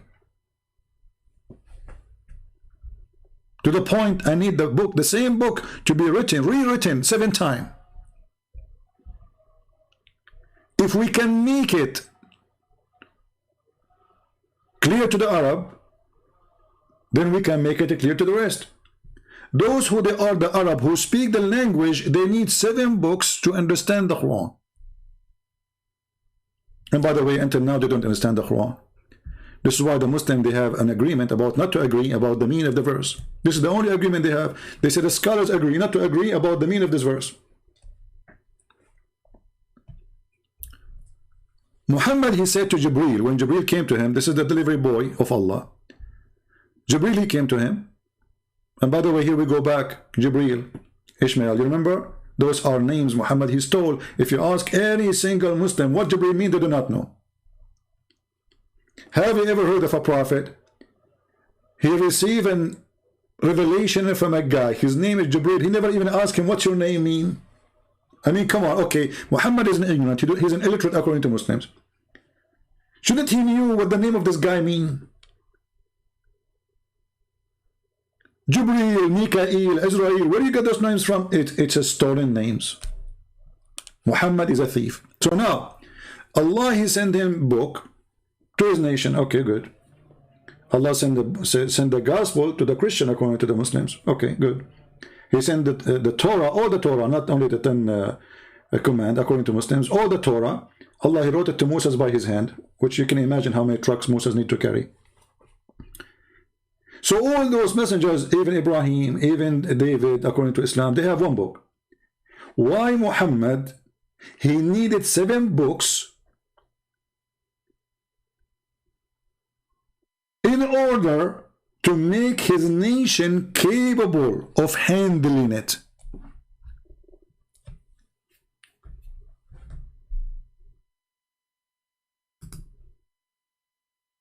Are you following with me?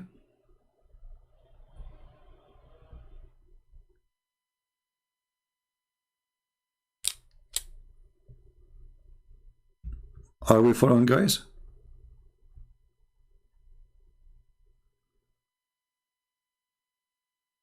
Seven Quran to one prophet. You ask the Muslim what this is 7 Quran is about. They say to you, it's not a big deal. It's like, you know, here it says shish kebab, there it says kebab shish. So you will not be capable to understand Allah's words unless he repeat the word for you twice and he switched the words. So shish kebab became kebab shish. Shush, idiot. Why he need 7 books?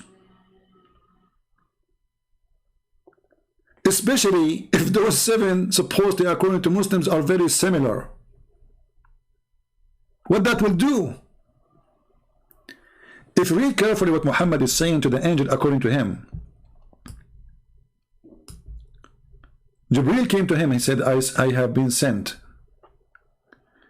Jibreel, to the people who are illiterate, among whom are old women and old men, boys and girls, and men who have never read a book. Okay. He replied, the Quran, Muhammad has been sent down in 7 moods. Like 7 what?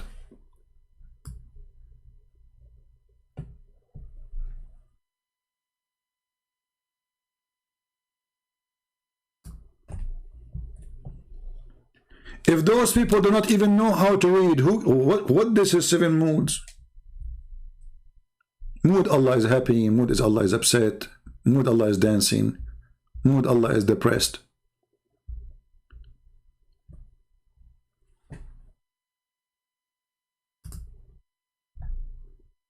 Allah has commanded you to recite your people the Quran in one dialect. Upon this he said, I ask from Allah burden and forgiveness. My people are not capable of doing it. Did you see it? One Quran is not a qualification, or does not fit the qualification to be capable to deliver the message to the Abdul. It's in front of you.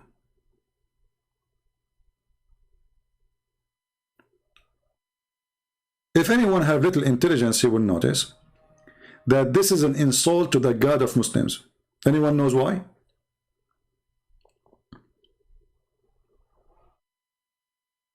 Anyone knows why this is an insult?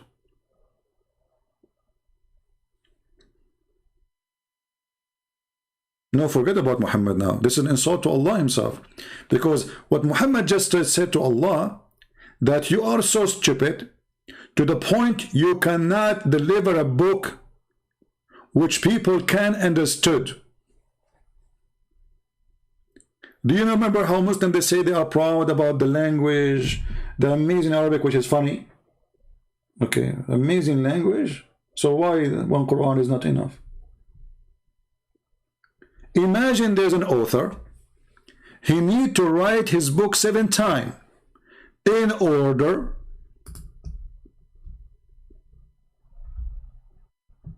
to understand the book or to follow the book.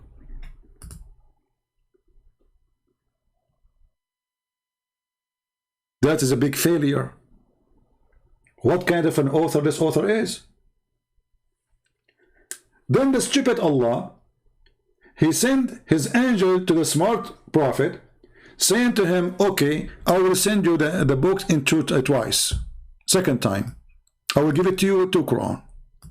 Muhammad, he complained again. They cannot do it. You idiot. Don't understand. They cannot do it.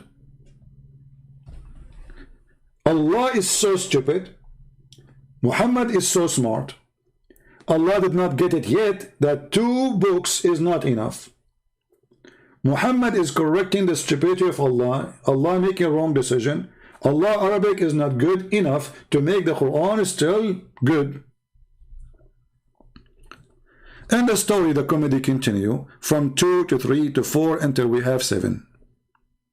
So he keep asking for more. Then Allah, he agreed to give him the Quran. It's like a bazaar. You know, you go in the Middle East, you ask how much the tomato, they will say to you like 10 pounds. You say, okay, no, I will pay 7. The guy, he say, no, 8. Is that a real discussion with God? And what kind of a book need to be rewritten 7 times in order to make it clear? And after writing the book 7 times, is it clear? No, it's not. Or we can give you some little examples to get you dizzy. Now the Quran is written 7 times. The Quran is written 7 times. Okay. After we wrote the Quran 7 times, what happened? Do the Muslims understand the Quran? Hey Muslim, choose for me a chapter in the Quran so we can laugh. Which chapter you want? To see how the Quran became clear now after 7 times. Your prophet said that my people cannot handle it. How you can handle it? How does Abdul in YouTube that says the Quran is preserved and we can understand it? When their God, he said, Muhammad, he said to his God, no, they cannot.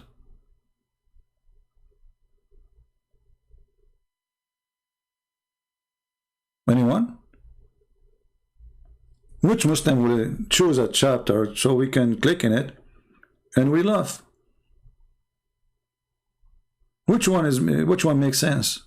Look at those names. Look at the stupidity.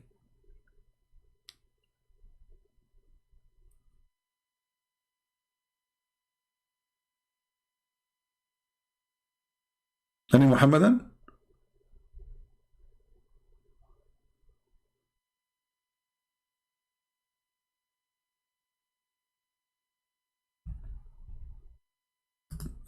No Muslim want to pick up a verse because all of them, they are an embarrassment.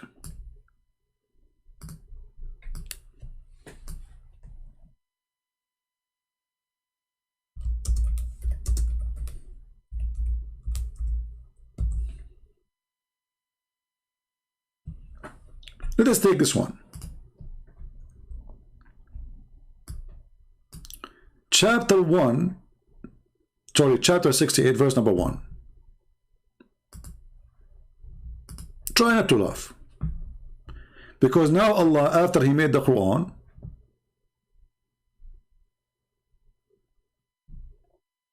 written or rewritten 7 times, as you see, this is a chapter here.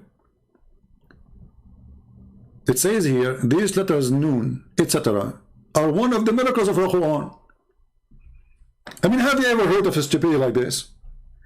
I am going to make a book, in my coming book, I will write the letter D, and then I will claim to be a prophet. And then people will say, this is one of the miracles of Christian Prince. What is that? Letter D. Like, what the heck? This is after writing the Quran 7 times. This is after we have a book written or rewritten 7 times. The explanation for it, it's a miracle. Let us see the explanation more. This is Ibn Abbas. And from his narration, the authority of Ibn Abbas is the cousin of Muhammad, and he is the one who Muhammad prayed for him to explain the Quran. And Muhammad, he said, may Allah make you the ink of the nation, which means he is the highest authority to explain the Quran. And for sure, Allah will respond and accept the prayer of the Prophet Muhammad because he is so close to him. It says, in the interpretation of Allah saying Noon, he says Noon, Allah swear by Noon, which is the whale that carry the earth on its back, while in the water, and beneath which is the bowl. And under the bowl there is a rock, and under the rock there is a dust, and none knows what under the dust save Allah. This is the Quran, which is rewritten 7 times.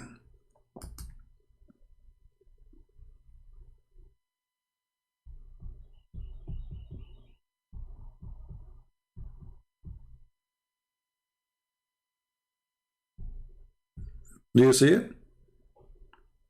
The conclusion of the Quran from the highest scholar of Islam that the earth is carried by a whale, and the whale in the water, and beneath the whale there's a bowl, and under the bowl there is a dust, and nobody knows what under there is a rock, sorry, under the bowl there's a rock, and under the rock there's a dust, and none knows what under the dust save Allah. Here the knowledge of NASA stop. That's it. The knowledge of a Prophet Muhammad is stopped there. That's it. We cannot tell you more. Sorry. Here is the limit.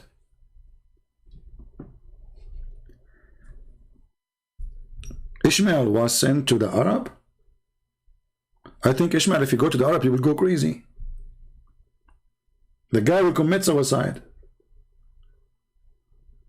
Because in order to be a prophet for them, they believe him, he have to tell them some stupid stories like this. And now we just started the interpretation of one letter of the Quran. Remember, we are not even explaining a sentence. This is a letter. Letter N. Like Nen when you say like in Nancy, like Nancy, you know. No. Nancy. Nokia. This is letter N. Okay, are we done? No. The name of the whale is Loish. It said its name is Lutia. The name of the bull is Behemoth. And some they say the name is Talahut or Liwana. And the whale is in the sea called Adwad. There's a sea it's called Adwad. Search for it. It's there. And it was like a small bowl in a huge sea. The sea in the Hollywood rock, whereby there's 4,000 cracks. I mean, look at Abdul, they count how many cracks under the bowl. 4,000. Muhammad, he dived down under the whale, which is carrying the earth in the top of the bowl, and the bowl in the top of the rock, and the rock in the top of the dust, and there is 4,000 cracks. So Jibreel, he took Muhammad obviously there, and they start counting cracks together. 1 crack, 2 crack, 3 crack, 4 crack, 5 crack, you know. Yeah, I wish there was a YouTube at that time. That would be fun. So they found that there's 4,000 cracks under the rock where the bull is standing, where he's carrying the whale, and the whale carrying the earth. And then they stopped. They says, we do not know really what is, that's it, we do not know more. There's dust. 4,000 crack, and from each crack water spring out of the earth. It's also said that Noon is the name of Allah. Look at this. We start with Noon is the name of the whale. We end with Noon is Allah. I mean, do you see how we cleared the Quran after written 7 times?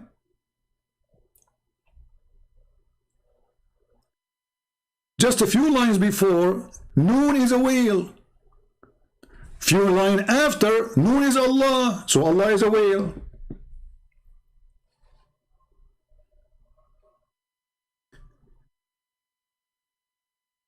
Hey Muslim, can you ask your cleric to explain to us what Ishmael mean? Because based on this, Ishmael, he might be like, electricity with hummus. I mean, if from a letter you made a book. Are we done? No. It says that Noon is one of the names of the Lord Allah, stand for the letter Noon of Allah Ar-Rahman, the beneficent. And it's also said, we're not done. it said that Noon is an inkwell. Like, what the heck? We start with Noon as a whale, we go through that Noon is Allah, and now Allah became an inkwell.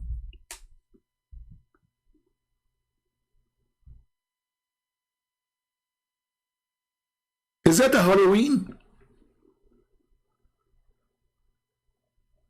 Is Allah celebrating the pagan Halloween with the silly people who celebrate it?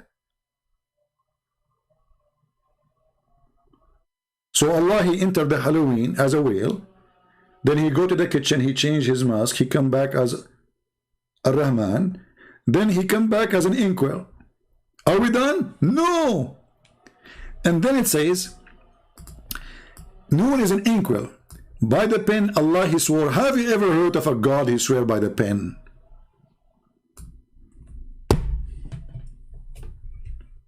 This God, he swear by the pen. You know, when people, they swear by something supposedly dear to them. God swear by the pen. Why? Not a surprise. If Allah, he swear by the fig, why he will not swear by the pen? Have you ever heard of a God he swear by the fig? Actually, there's a chapter, it's called the chapter of the fig. Those Arab,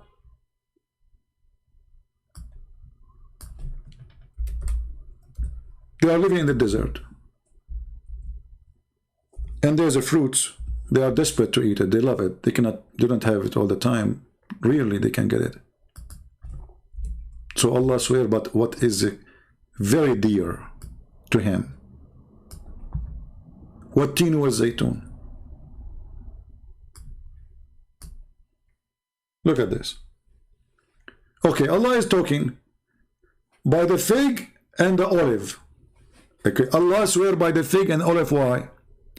And then Allah, he swear by the Mount of Sinai, and then you will see an idiot claiming to be a Christian saying to you the Mount of Sinai found in Saudi Arabia. You idiot, it says Sinai. Sinai is in Sinai. So when we say the Mount of Germany is not going to be found in France.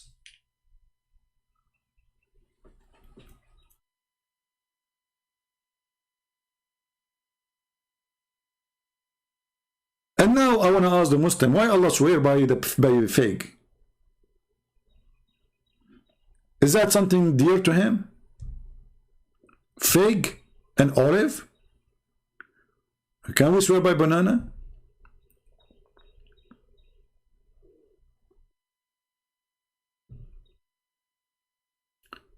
And then he says, surely we created the human in the best statures. Are you sure?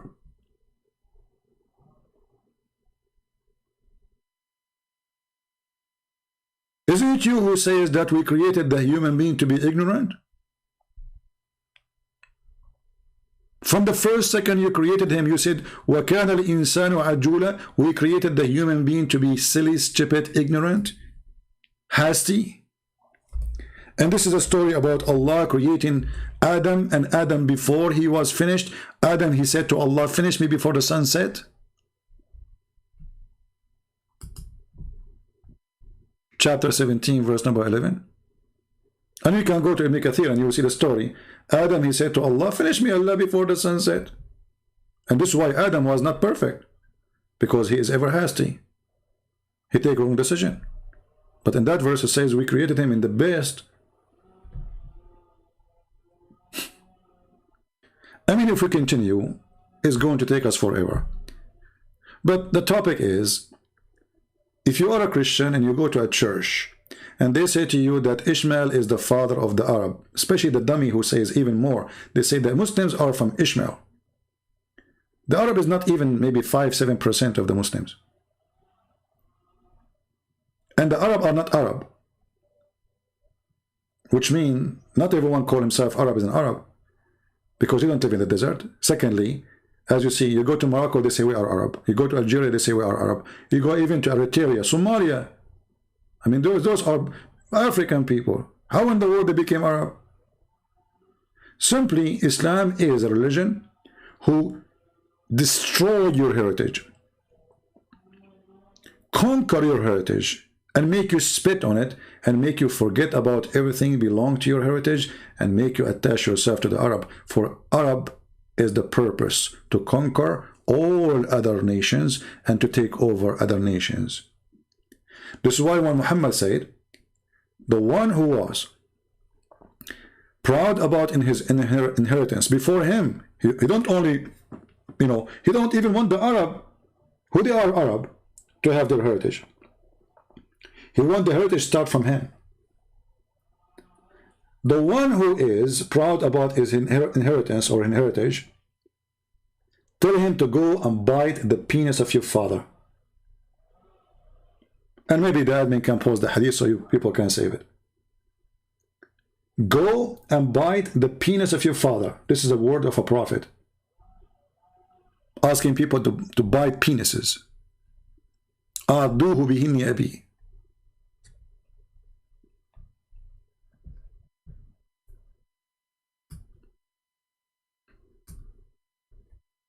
Do we have any Muslim have any comment about what we said?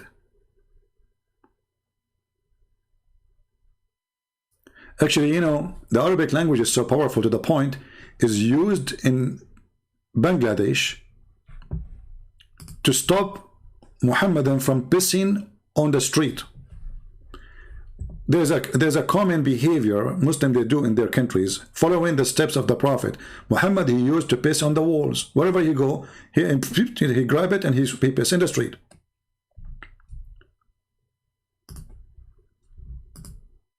And that will make, like, imagine somebody pissing under your window.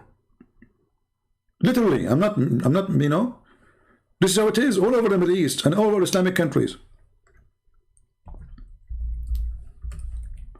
So what the what the Muslim come with is writing Quranic verses in the wall of the house. So nobody will dare to piss in the house on the wall. Smart idea with the ignorant people.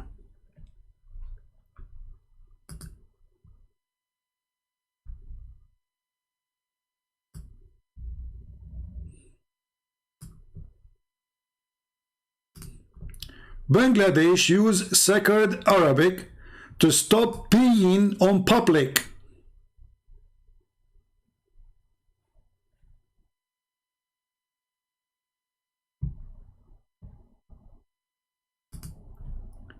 A person who don't know Arabic, he don't even know what is written there. What if it's Quran?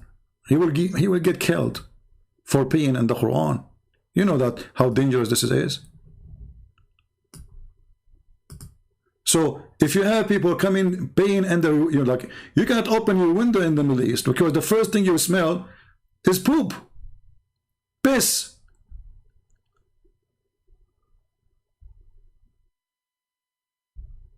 Actually, I found a video.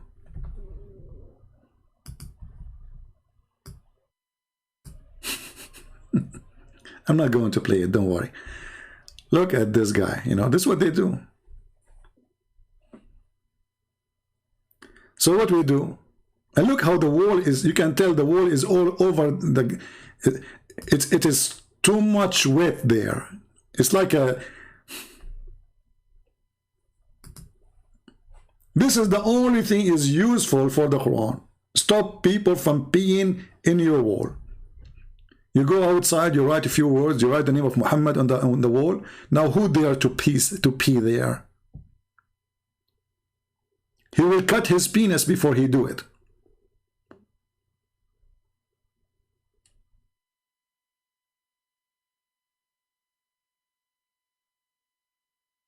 No, this is not about Bangladesh. This is all the Middle East.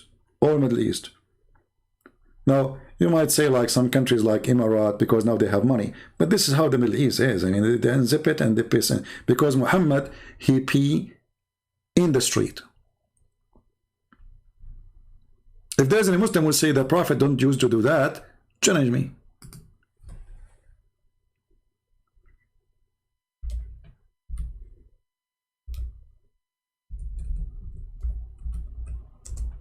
Any Abdul?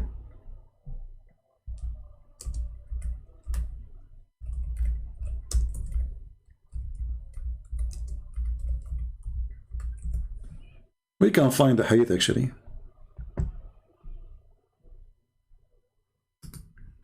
And Abdul, when I say this is a lie, the Prophet don't pee in the street, and people watching.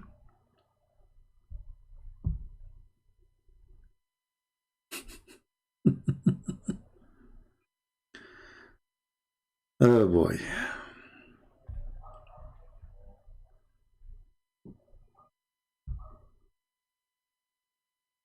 Anyway, I hope we covered the topic. I mean, we spoke about it many times, but each time I go, I see people saying the same silly thing. When you are a Christian and you say that Muhammad is from Ishmael, simply you are supporting the lie of Muhammad. Simply you are supporting the cult of Islam. You see, if it's true, no problem. If this is true, but it's not. So why our priests in our churches, they spread such a stupid, silly thing?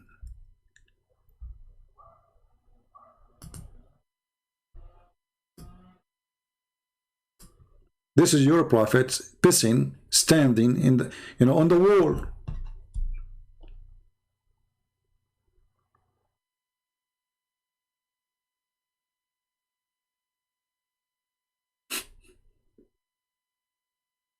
This is your prophet wiping his hands on the wall.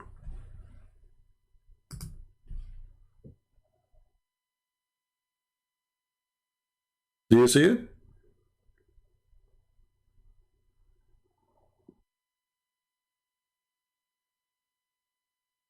So when they say there is some people, they are rude, I mean, they are following the step of the prophet. And now the purpose of this story, they are saying to you that the prophet, somebody, he said assalamu alaikum to him, where he was holding his penis, pissing at the wall. And they are saying to you, we should not do that because the prophet refused to answer the guy while he was pissing on the wall.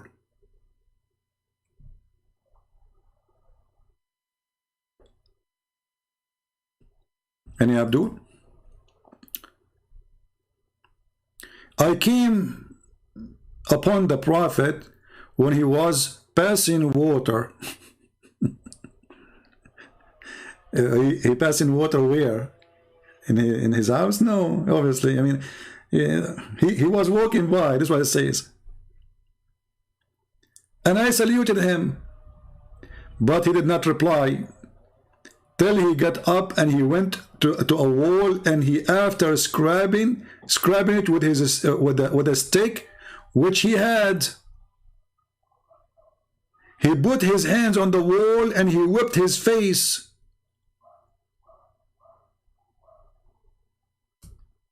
Maybe this one is not good. Let us see a different one.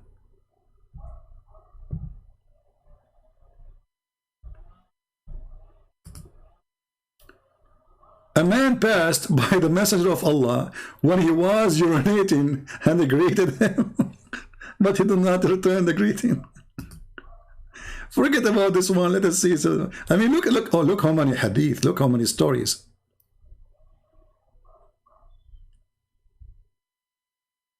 Look at this.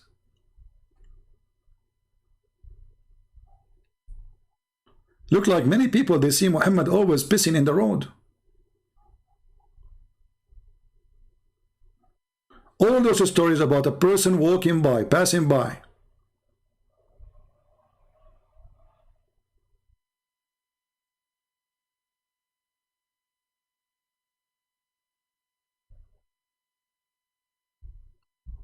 Holy book, this is very holy.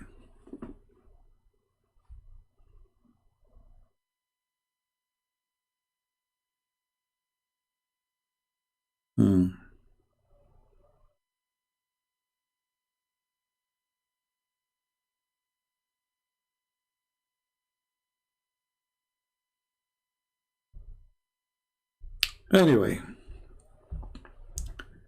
now tomorrow we are going to go back live on air again, and tomorrow is going to be a pure comedy. So if you like to laugh, You know, we have a very important topic and you will die laughing.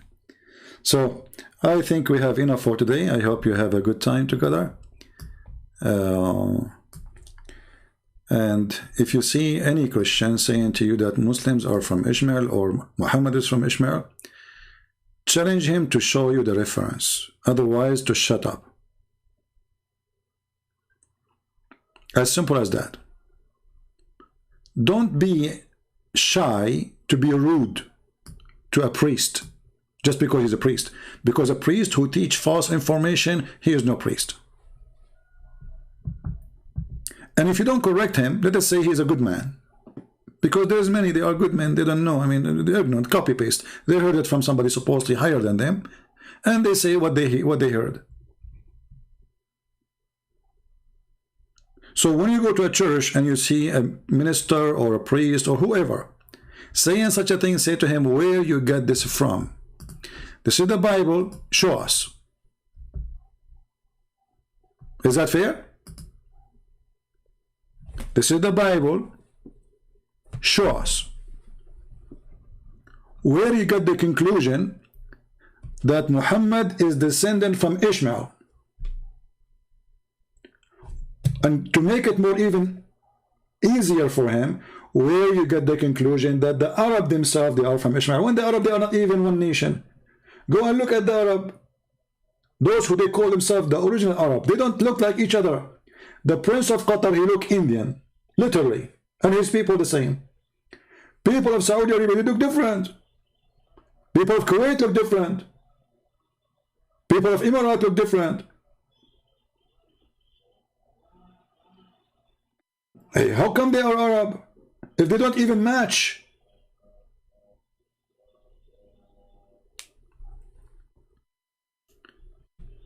If I go right now, you see, many people do not know that the Arabian Peninsula, which is a desert, you know, it's a desert. The Arabian Peninsula is nothing but a desert. Let us open the map.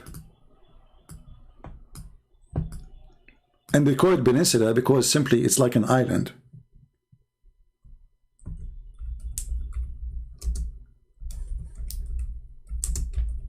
What people do not notice, that Saudi Arabia is so close to India, aka Pakistan today. Did you notice that?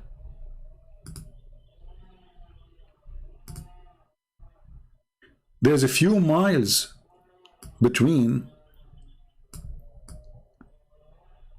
the two lands. Look how narrow it is. Do you see it? This is why you will see people look very much like people of Pakistan. If I go right now and search for, let us say, famous Prince of Qatar. And he is no prince, by the way. He is just a Bedouin. The British people, they made those countries and they made them kings and princes. Otherwise, all of them, they are the last one to be called princes. This is the father. Isn't this guy from Pakistan? You tell me.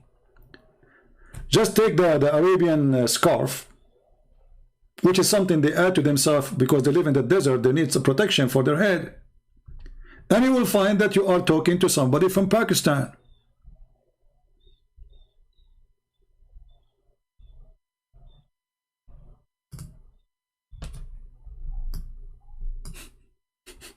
Isn't it clear? Their hair, their mustache, their face, their skin color, everything.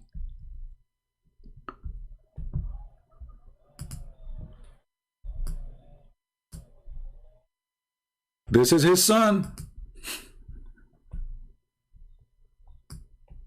Isn't it him from Pakistan? You tell me. And the whole country look like this. So those, when they say Arab, you see, even the Muslim, they say to you that Adam was from Sri Lanka. Adam, when he sent down by Allah, He was sent down to Sri Lanka. So even the Muslim, they say our origin, the Arab Muslim, they're saying our origin is India.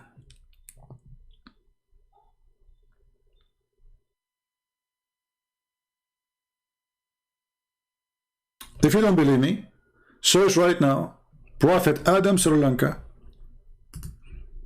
Hold on, maybe we can find Zakir Naik speaking about that.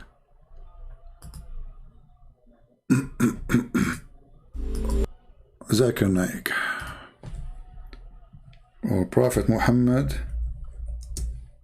Adam, Sri Lanka.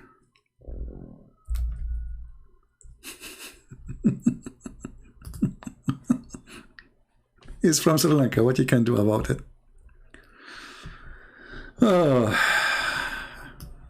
Stupidity is amazing. Okay, brother, sister, we found different video. Forget about Zakir Naik. Something more interesting. Okay, tell us, brother. Tell us where Prophet Adam was coming from, brother.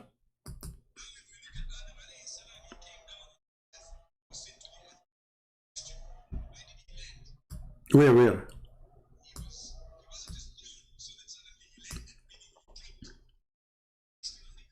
Where?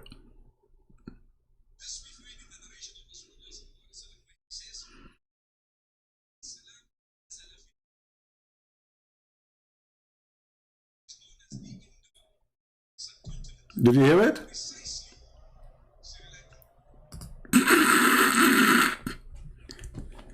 So the origin of Muhammad and those who they call themselves Arab today is from Sri Lanka. Or you cannot hear it? Hold on. Something wrong here. Hold on. I will play it again. I apologize. It's my fault, actually. Onto the earth. He was sent to the earth. There's a question. Where did he land? Now if we look at Adam alayhi salam, he came down onto the earth. He was sent to the earth. There's a question. Where did he land? Where? He wasn't just thrown so that suddenly he landed, meaning he dropped. But Allah placed him on the earth. Where?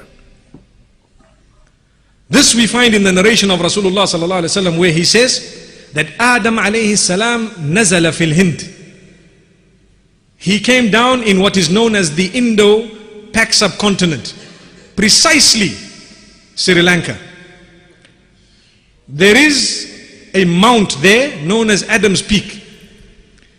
If you go there, you will find it green and beautiful, as though it is not from this earth, but it is. I'm not trying to imply anything, but I'm just saying it is so beautiful, maybe because the Sri Lankans have kept it that way.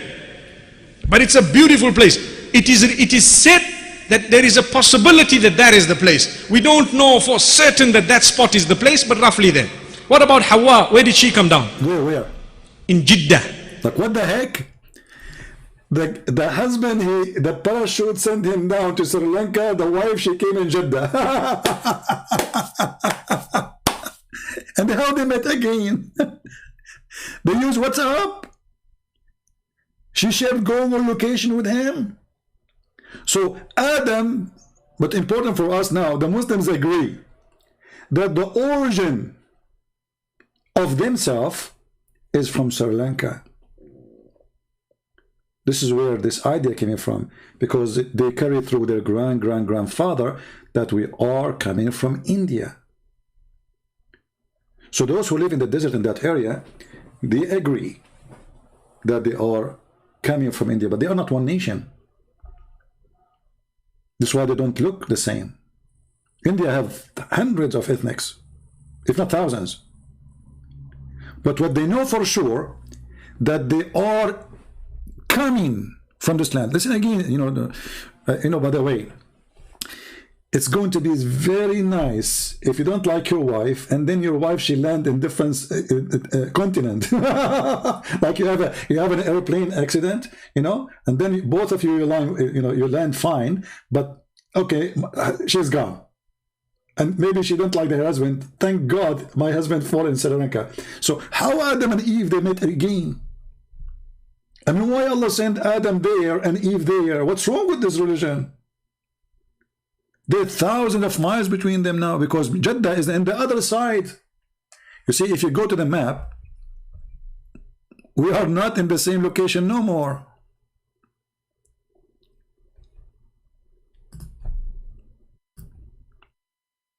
In case you do not know, like now we are showing you Saudi Arabia very close to India or Pakistan, Qatar, Emirat, but this is the other side of the country. So Allah, He sent Eve here.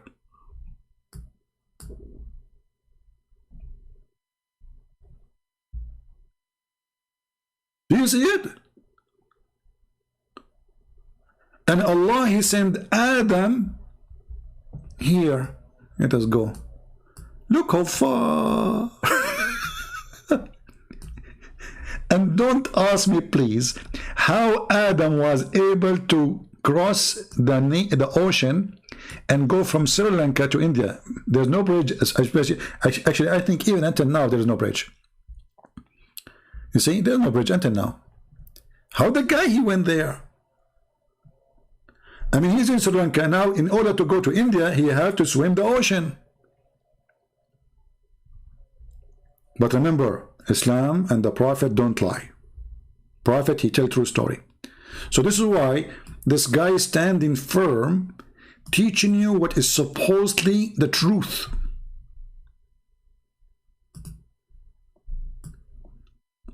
Listen again if your ears were not clean when we play it first time. Now if we look at Adam alayhi salam, he came down onto the earth. He was sent to the earth. There's a question. Where did he land? Where he did land? He wasn't just thrown so that suddenly he landed, meaning he dropped. But Allah placed him on the earth. This we find in the narration of Rasulullah sallallahu alaihi wasallam, where he says that Adam alayhi salam nazala fil Hind. He came down in what is known as the Indo-Pak subcontinent, precisely Sri Lanka. There is a mount there known as Adam's Peak. If you go there, you will find it green and beautiful as though it is not from this earth, but it is. I'm not trying to imply anything, but I'm just saying it is so beautiful, maybe because the Sri Lankans have kept it that way. But it's a beautiful place. It is said that there is a possibility that that is the place. We don't know for certain that that's... Oh no, let me help you. It's for certain because the foot of Adam is there. Oh, hold on.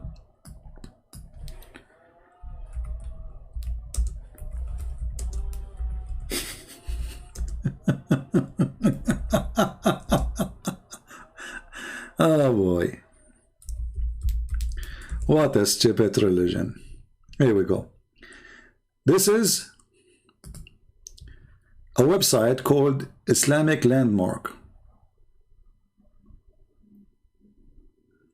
Let me open it. Give me a second.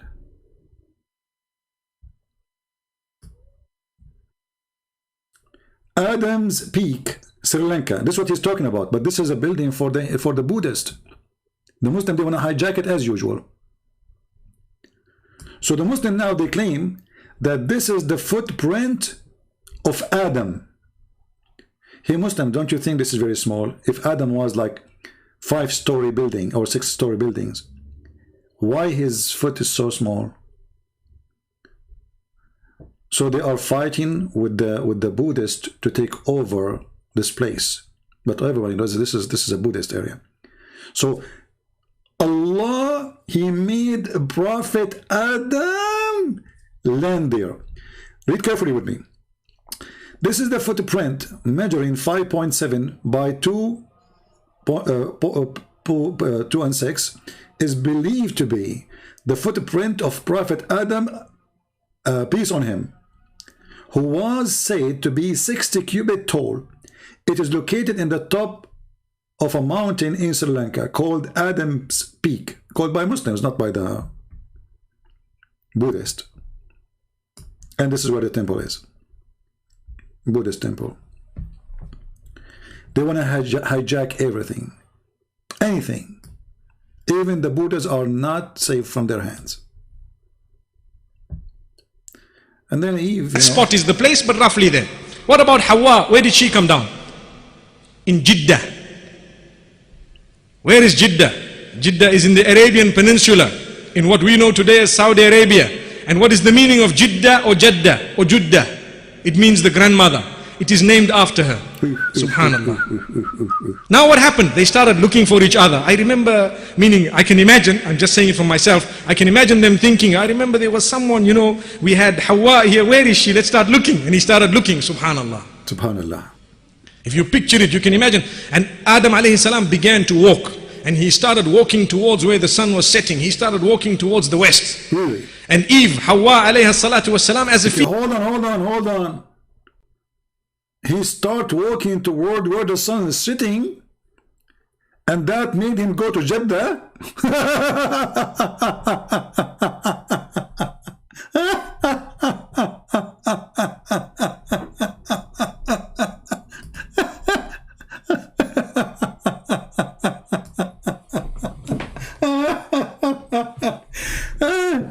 Hey, Abdul, according to your fantastic knowledge, according to your prophet, the west of Sri Lanka is Jeddah? He will walk in this direction? So let's go with you, just for the sake of entertainment. Guys, Adam, he knew that the only way to find his wife is to go west. In the west we go. So Adam, he decided to walk, which is very normal, you know. I mean, all of us, we walk. And he is going to follow the west because this is the only place he can find his wife. So he is here and he start walking. He walk in the water, you know. Adam, he can walk anywhere, you know. He cross Yemen, then he cross, you know, to Saudi Arabia, then he go to Mecca, then he cross Mecca, then he go to Jeddah. Bingo. If she was waiting for him and she just came out from the saloon, she have her hair done and her nails. Now, you might think that Eve, she is so excited to see her husband, but now because she have her nails is done, and this is what women they do, they sharp their nails. She jumped on him. Where you been? Where you been, you idiot? You landed in a different place. You left me alone all those days. Hyena, wolves attacking me, and I'm alone. You know. And then Adam will say to her, what I can do? Allah, he made my parachute land in Sri Lanka. So the guy, he walk from Sri Lanka to Jeddah. Do the Muslims think that Sri Lanka is like a neighboring city? Or in the border? And by the way, why he worked to the west? I mean, what west? What west exactly? What does that mean? By the time he will arrive, the west will change. Even your stupid Quran says that Allah is the Lord of the two west and the two east. So which one? Which one?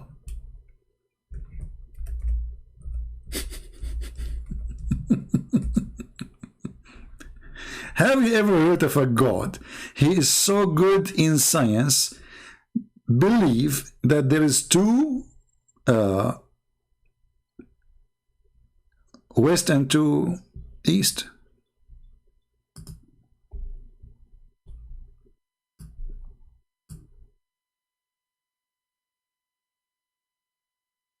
And why Muhammad, he come with this conclusion, claiming that his God told him? Because those Arabs, they notice that the west in the winter is different from the west in the summer. So now Muhammad said that Allah told me that he is the Lord of those two west and those two east.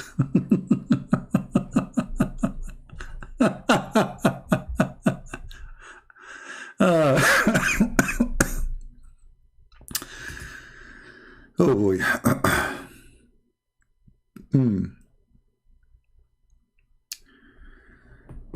Do we have any Abdul? Now, conclusion. You like it or not, Prophet Muhammad, he don't tell lies. and those are true stories, and they are proving to be true.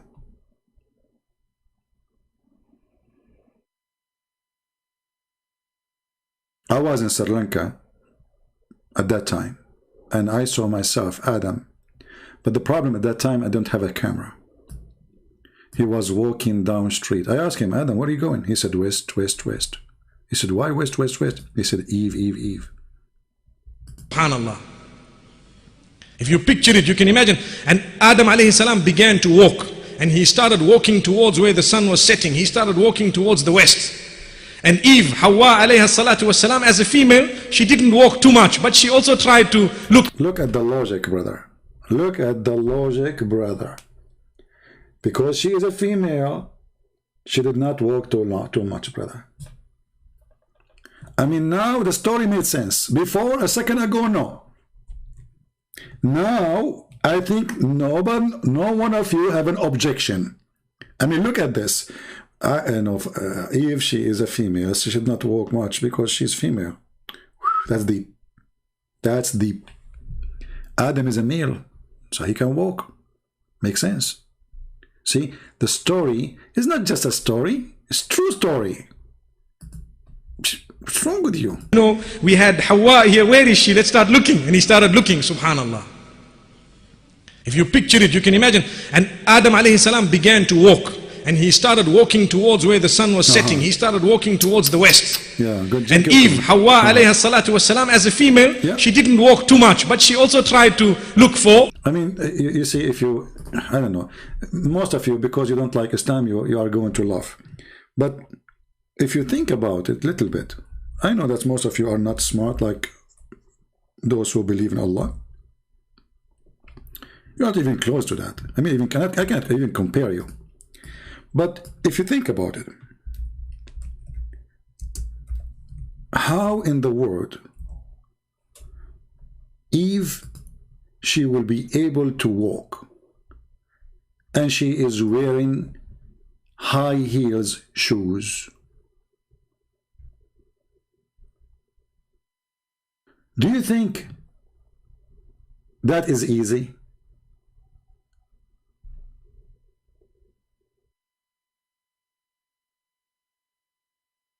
It's not easy. Actually, it is impossible.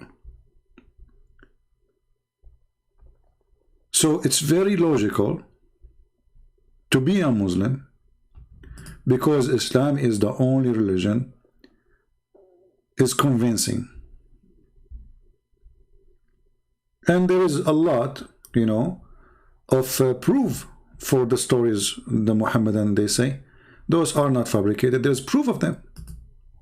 You can go right now to anywhere, you know, anywhere, whatever you want. You will see that women, they wear high heels. If you are a female and you are wearing high heels, or you do wear high heels like this, give us one in the chat. Now be honest with me. Do you think Eve, she can walk far with such high heels? And by the way, Eve, she survived the wilderness, being alone all this time, because it's going to take Adam a lot of time to walk that walk. And Eve, she is alone. How she can save herself from the lions and the wolves and the hyena and all the beasts?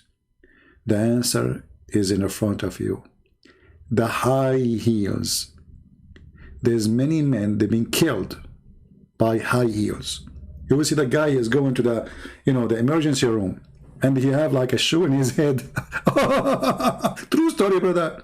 You know, this is why men, they are afraid of women. This is why, like, men usually, like, they go on the street, like, they say he wanna marry a woman. Like, you look at her, she is wearing high heels. I better avoid this one because she is dangerous. So it makes sense that because Eve, she is a female, she could not walk long. She cannot. I mean, what's the problem? Is it obvious? It is. Adam alayhi salam. No, that does not mean that women are not interested. No, not at all. Not at all. Brother, no. And And according to what some of the historians have to say, they met. Hold on. Hold on. Historian. Listen to this word, historian. You see, I can accept that stories is written by, you know, a prophet. He told us. This is not historian, because he was not there to witness it.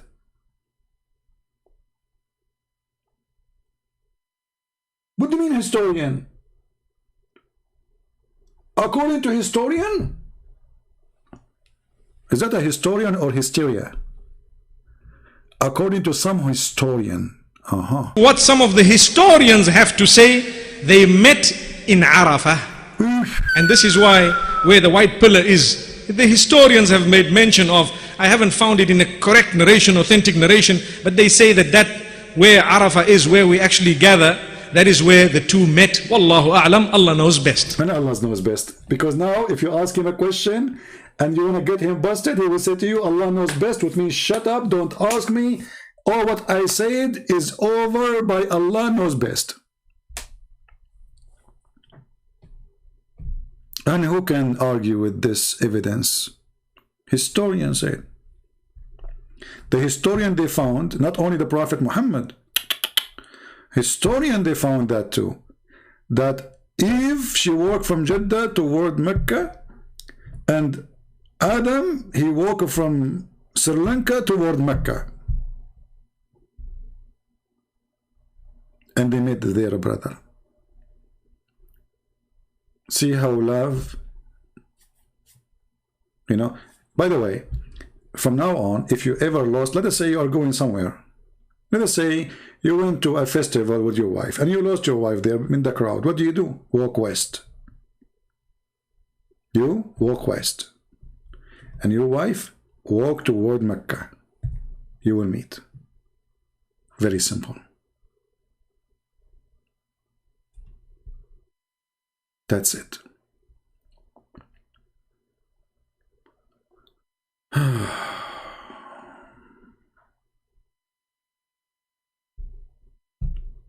What is the lie, Pedro? The lie is that Ishmael is the father of the Arab. And he is, and the Muslims are from Ishmael too. That is a lie. All those churches, priests, they share based on their ignorance. Yeah, one of the two West. We have two West. Yeah. Anyway, you might think this is comedy. Wait for the video will come tomorrow. It's more hilarious comedy. This one is nothing. I'm going to put the video, I mean the chat, sorry, the schedule for tomorrow back. I put it off so people will not be confused about which one to join, because that one we scheduled from yesterday. So we will put it on again. Don't forget to download this video, and tomorrow morning, my time, we will be live on air again for those who like to join us. But that one is a real comedy. This one is nothing yet. This one is nothing. Literally nothing. Okay, so tomorrow get ready for a lot of love, a lot of comedy, and all of it is coming from Prophet Muhammad, peace upon him. For it is registered and documented by historian that nobody can come with better comedy than Muhammad.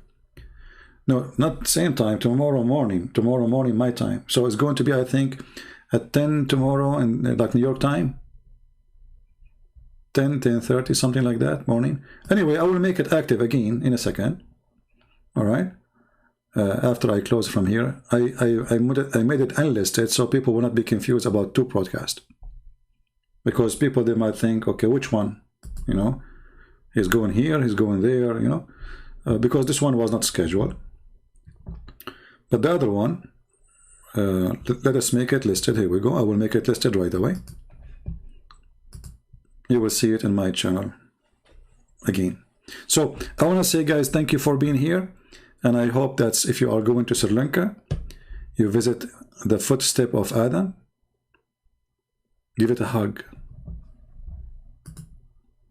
Just give it a hug, because this is where our forefather Adam was. It's time for us as a Christians to appreciate the footprint of Father Abraham, sorry, father Adam. This is our father, and his footstep is very important. We should actually take it from the Buddhist, brother. Look at this Buddhist man taking our place. We should be the one there now. For this is where the socks of Adam was, and all the smell is there. Brother, and why there's only one footprint for Adam there? What do you think happened to the rest? Do you think that he was like a kangaroo? He have only one foot standing on, or like those birds who lift their foot up and the other one down? Brother, this is deep. There's only one footprint of Adam. The answer is very simple.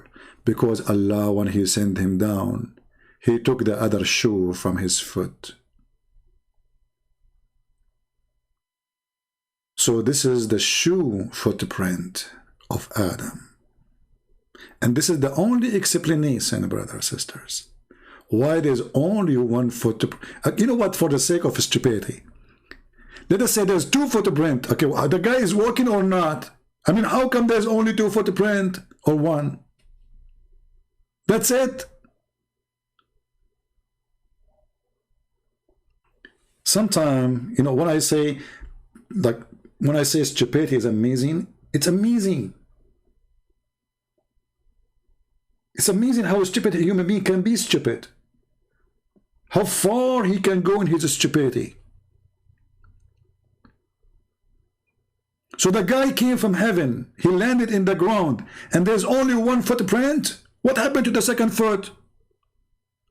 He was like jumping like boing, boing, boing.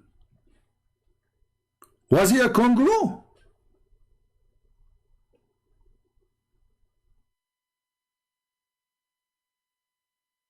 And the guy, from all the steps he walked, he left only one footprint?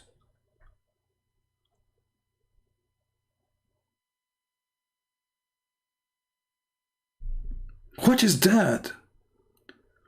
When a human being will start using his brain, if he have any? By the way, once the police chased me, and I denied that I am not the one who took the, you know, the inkwell of Allah, you know, because the inkwell of Allah is gone. Allah, I swear that by the pen, I did not take the pen, I take the inkwell, because the pen was in the mouth of Allah. He bite it always. So I took the inkwell, and then the police chased me, and they said to me, we have a proof. I said, what? He said, your footprint. I said, what the heck? They said, you left one footprint there. We went there, it was 9 foot tall or long. I said, but look at my shoe. I mean, it's not even 12. So why my footprint is 9 foot? They said, is it hard for someone like you to shrink it? Like wash it by Clorox? And this is how they got me busted. Because they compare between my footprint and the footprint which was where the inkwell of Allah was found, or let us say, stolen from. And they found that exactly they are a match. Oh, hold on. By the way, the Muslims, they have footprint of Adam in different locations too. Not only here. You know, this is this joke. Look at this. Look at this one. Look at this one. This different one.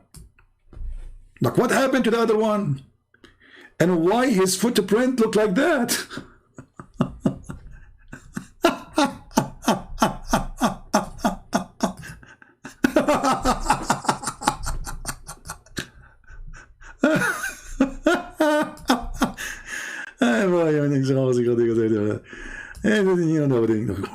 This is the footprint of Adam, brother.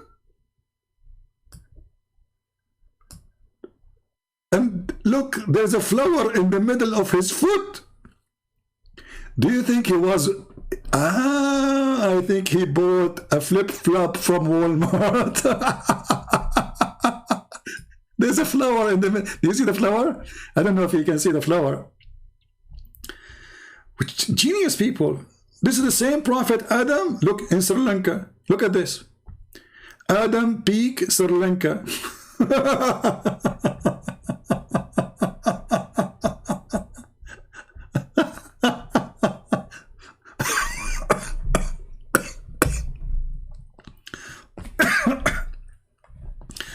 I'm telling you, one day I will die laughing here. Look at this, but this is a different one. They are saying this is the same one, but this is different. And by the way, why it look like gold or something? Is it covered by gold or by apricot jam? What is this? And brother, how you allow the Buddhists to take over it, brother? And look what the Buddha is doing to the footprint of Adam, brother. Brother, how will we accept that, brother? I'm really upset.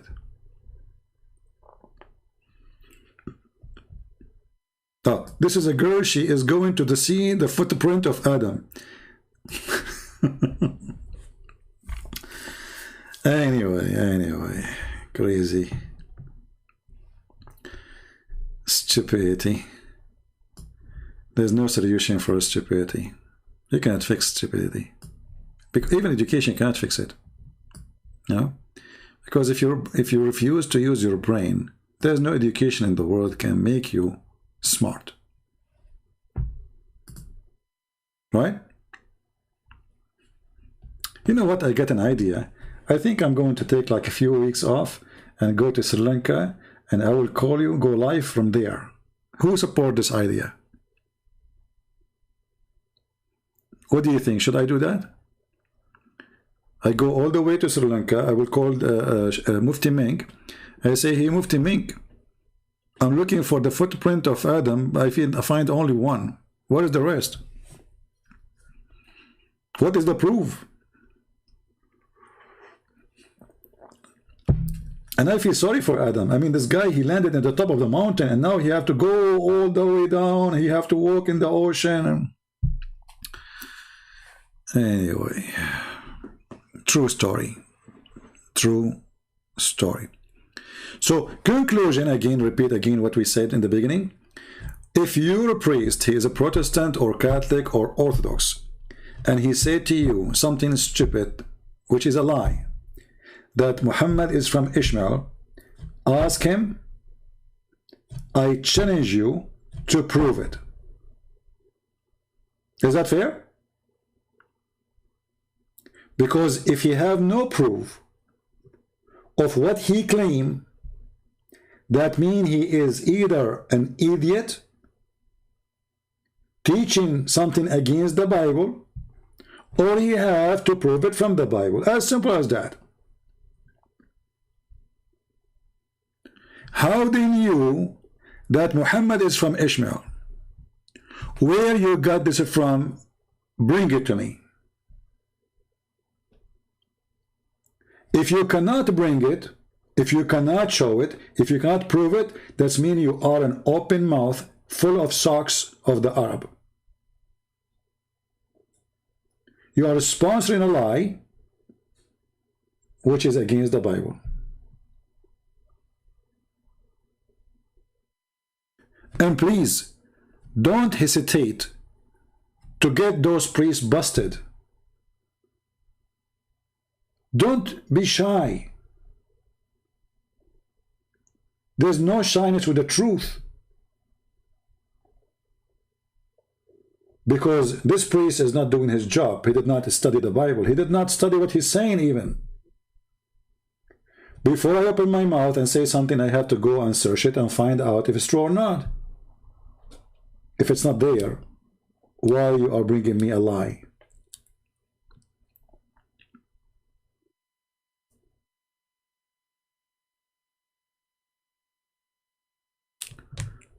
And sadly, you will find I heard it from in Orthodox Church, Catholic Church, Protestant Church. It doesn't matter where you go, you will find the same copy-paste words. the Arab from Ishmael and Muhammad from Ishmael. Arabia is a word meaning desert. People of Arabia are people who live in the desert. Aram is a word meaning hills. Aramaic is the one who live in the hills. And this is where the name of even the word Aram, which is the name of a person, is coming from, because of the place he chose to live in. Ignorance is our problem, my friend. So let us fight the ignorance. Our war is not against flesh. Our war is against ignorance and lies. And the Bible says, and the Lord said, who is the father of all lies? Is the devil. So whoever carry a lie, sponsor a lie, spread a lie, he is speaking of the devil. He is not speaking of the Lord. Tomorrow we will be back live on air again. Download this video, share it with your friends, and thank you for being here. May the Lord bless you all. And this is humbly your brother Christian Prince was serving you for today. Happy Sunday. Pray for all. May the Lord have mercy, especially on the foolish one, for those who will pay the high price of being foolish. The word foolish is mentioned in the Bible many times. Fool is the one who follow fake God, false God. Fool is the one who disobey. Fool who don't want to listen. Fool who don't want to accept. Foolishness is the way to hell, and that is our enemy. We don't hate Muslims, and we will not hate them. We are here to save them, to show them how stupid those stories are. And if the one you follow is a fool, how foolish are you to follow a fool? Thank you. God bless you. Christ is Lord. Islam is false. I prove it every time. Take care.